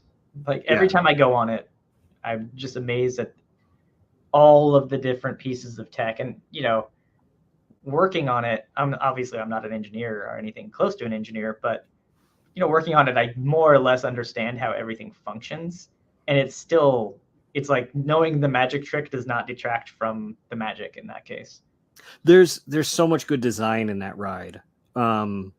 Whether it's like if you're in the car that's heading against the AT-AT head on or the one to the side, unless you've been on the ride multiple times, like you don't realize there's two fins there. Yeah. Because the sight lines are so well managed and things. I don't know, like that kind of stuff always blows my mind that there's somebody that thought that deeply about it. Totally. To take care of those little things like that. Yeah, I think one of my favorite effects in that ride is such an obvious thing, but the fact that no one ever did it before, or at least that I'd seen, blew my mind, which is the moment where Kylo looks like he's like stomping at you. He's like coming down a dark corridor, and it looks like a natural thing. You know, it's not like an animatronic with kind of a weird walk. And it's purely like they just do a really bright flash. So that way your eyes quickly go like, whoa, bright, makes everything else look dark. And then this essentially, you know, projected version of Kylo looks like he's really walking at you, and you don't see any of the surrounding because of that big flash. It's like, that's, you know, it's just like a very simple optical trick, but it totally works. Yeah, no, Disney's really good at that kind of stuff. It's amazing to me. And I mean, they do that on everything, right? Like not that specific trick, but like, you know, Pepper's ghost on the Haunted Mansion is still mind blowing, even though it's like so obvious. Totally. Simple tricks are the best ones. Yep. As you've been working on Star Wars for so long, what is something that's come out that you think hasn't gotten the attention it should have, that's flying under the radar, that deserves more love and attention? I was just thinking about this with something, and now I can't remember what it was. So you can't even pay it that much attention. I think it was one of those things that it did sort of come and go, and not that people disliked it, it just didn't get the attention, exactly what you're saying. But it was a few years back, so that's why I don't remember it, because I'm constantly in sort of the future of Star Wars, because I'm always looking at things that will be coming out in the future. So it's hard for me to even track what has come out or remember specifically what they were. Man, what is it? I still think Young Jedi Adventures is something really special, and it's found its audience, but it's not as big as I feel like it deserves to be. And I think that's probably just a matter of time, just the nature of that type of programming for kids. And I think I love it, but like anything competing with Bluey right now is hard in that age range. Totally. Because like I'll watch with my kid, and we'll watch a couple episodes of Young Jedi Adventures, and they'll be like, okay, time for Bluey. And it's like, but we have more of this. And it's like, well, we can watch more of that later, but Bluey. Yep. And I can't even, like, Bluey's very, very, very good. So I can't even like be mad about it. Yeah. I kind of feel like Solo is like that sometimes. I'll talk to people and they've still missed it, or like, oh, I didn't watch that one or whatever. And I was so surprised the year it came out, talking to people after it had already left theaters, and they were like, oh, I'm really excited to see that. It comes out at Christmas, right? And it was like, no, it came out like 4 months ago. Yeah. I'm not sure. I don't know. That movie's so fun. It is super fun. Yeah. But I think we're running close to time that we have with you, and so Holly can have some time with Pablo. Is there anything about the future of Star Wars that you're actually allowed, that's been announced, that you can talk about being excited for in any way, shape, or form? I mean, I'm always excited for things. I'm super excited for Star Wars Outlaws. That's been announced. It's out relatively soon. No, I'm excited for that too. Yeah, the idea of just kind of living in Star Wars has always appealed to me. So I've been kind of hoping for an open world game like this for a really long time. I mean, if we can't have the Star Cruiser anymore, I guess. Yeah, it's the exactly. thing. And I was very into Star Wars Galaxies at the time, and that was probably the closest thing that we had back then to an open world Star Wars. So super, super excited for that. Let me think. What else? I'm really excited about the droids that we have now at Galaxy's Edge in Disneyland. Those droids are amazing and super cute and never get old, and just like crazy tech. I gotta tell you, those are cool. Like my kid my youngest plays Fallen Order with me and Survivor with me, and they love it. And they were there with me at the press day and we saw the BD units, and they were really excited until they realized Cal Kestis wasn't going to be there with them. And which I thought was very funny. Yeah, that's actually a good problem to have, because I like that Cal has had that effect on people. Like I love going to conventions and seeing how many people cosplay Cal across gender lines too, which is amazing. Like you can be anybody, and Cal can be like your Jedi. And I think that's sort of the power of an interactive medium like video games, where like you are actually embodying this character and you get a sort of connection to them in a way that you don't necessarily get in other media. And I think that's just really cool. With you, knowing my tastes in Star Wars and what I like more than anything, should I be as excited for the Acolyte and Skeleton Crew as I am? Yes, I think you should be. Knowing you, I definitely think you should be. Okay. I just wanted to make sure. It was just a nice gut check, because I'm like stupid excited for both of them. And I don't know. It feels weird that like we got way more Skeleton Crew at Celebration than Acolyte, but now Acolyte's coming, and Skeleton Crew, it seems like we haven't heard anything since Celebration.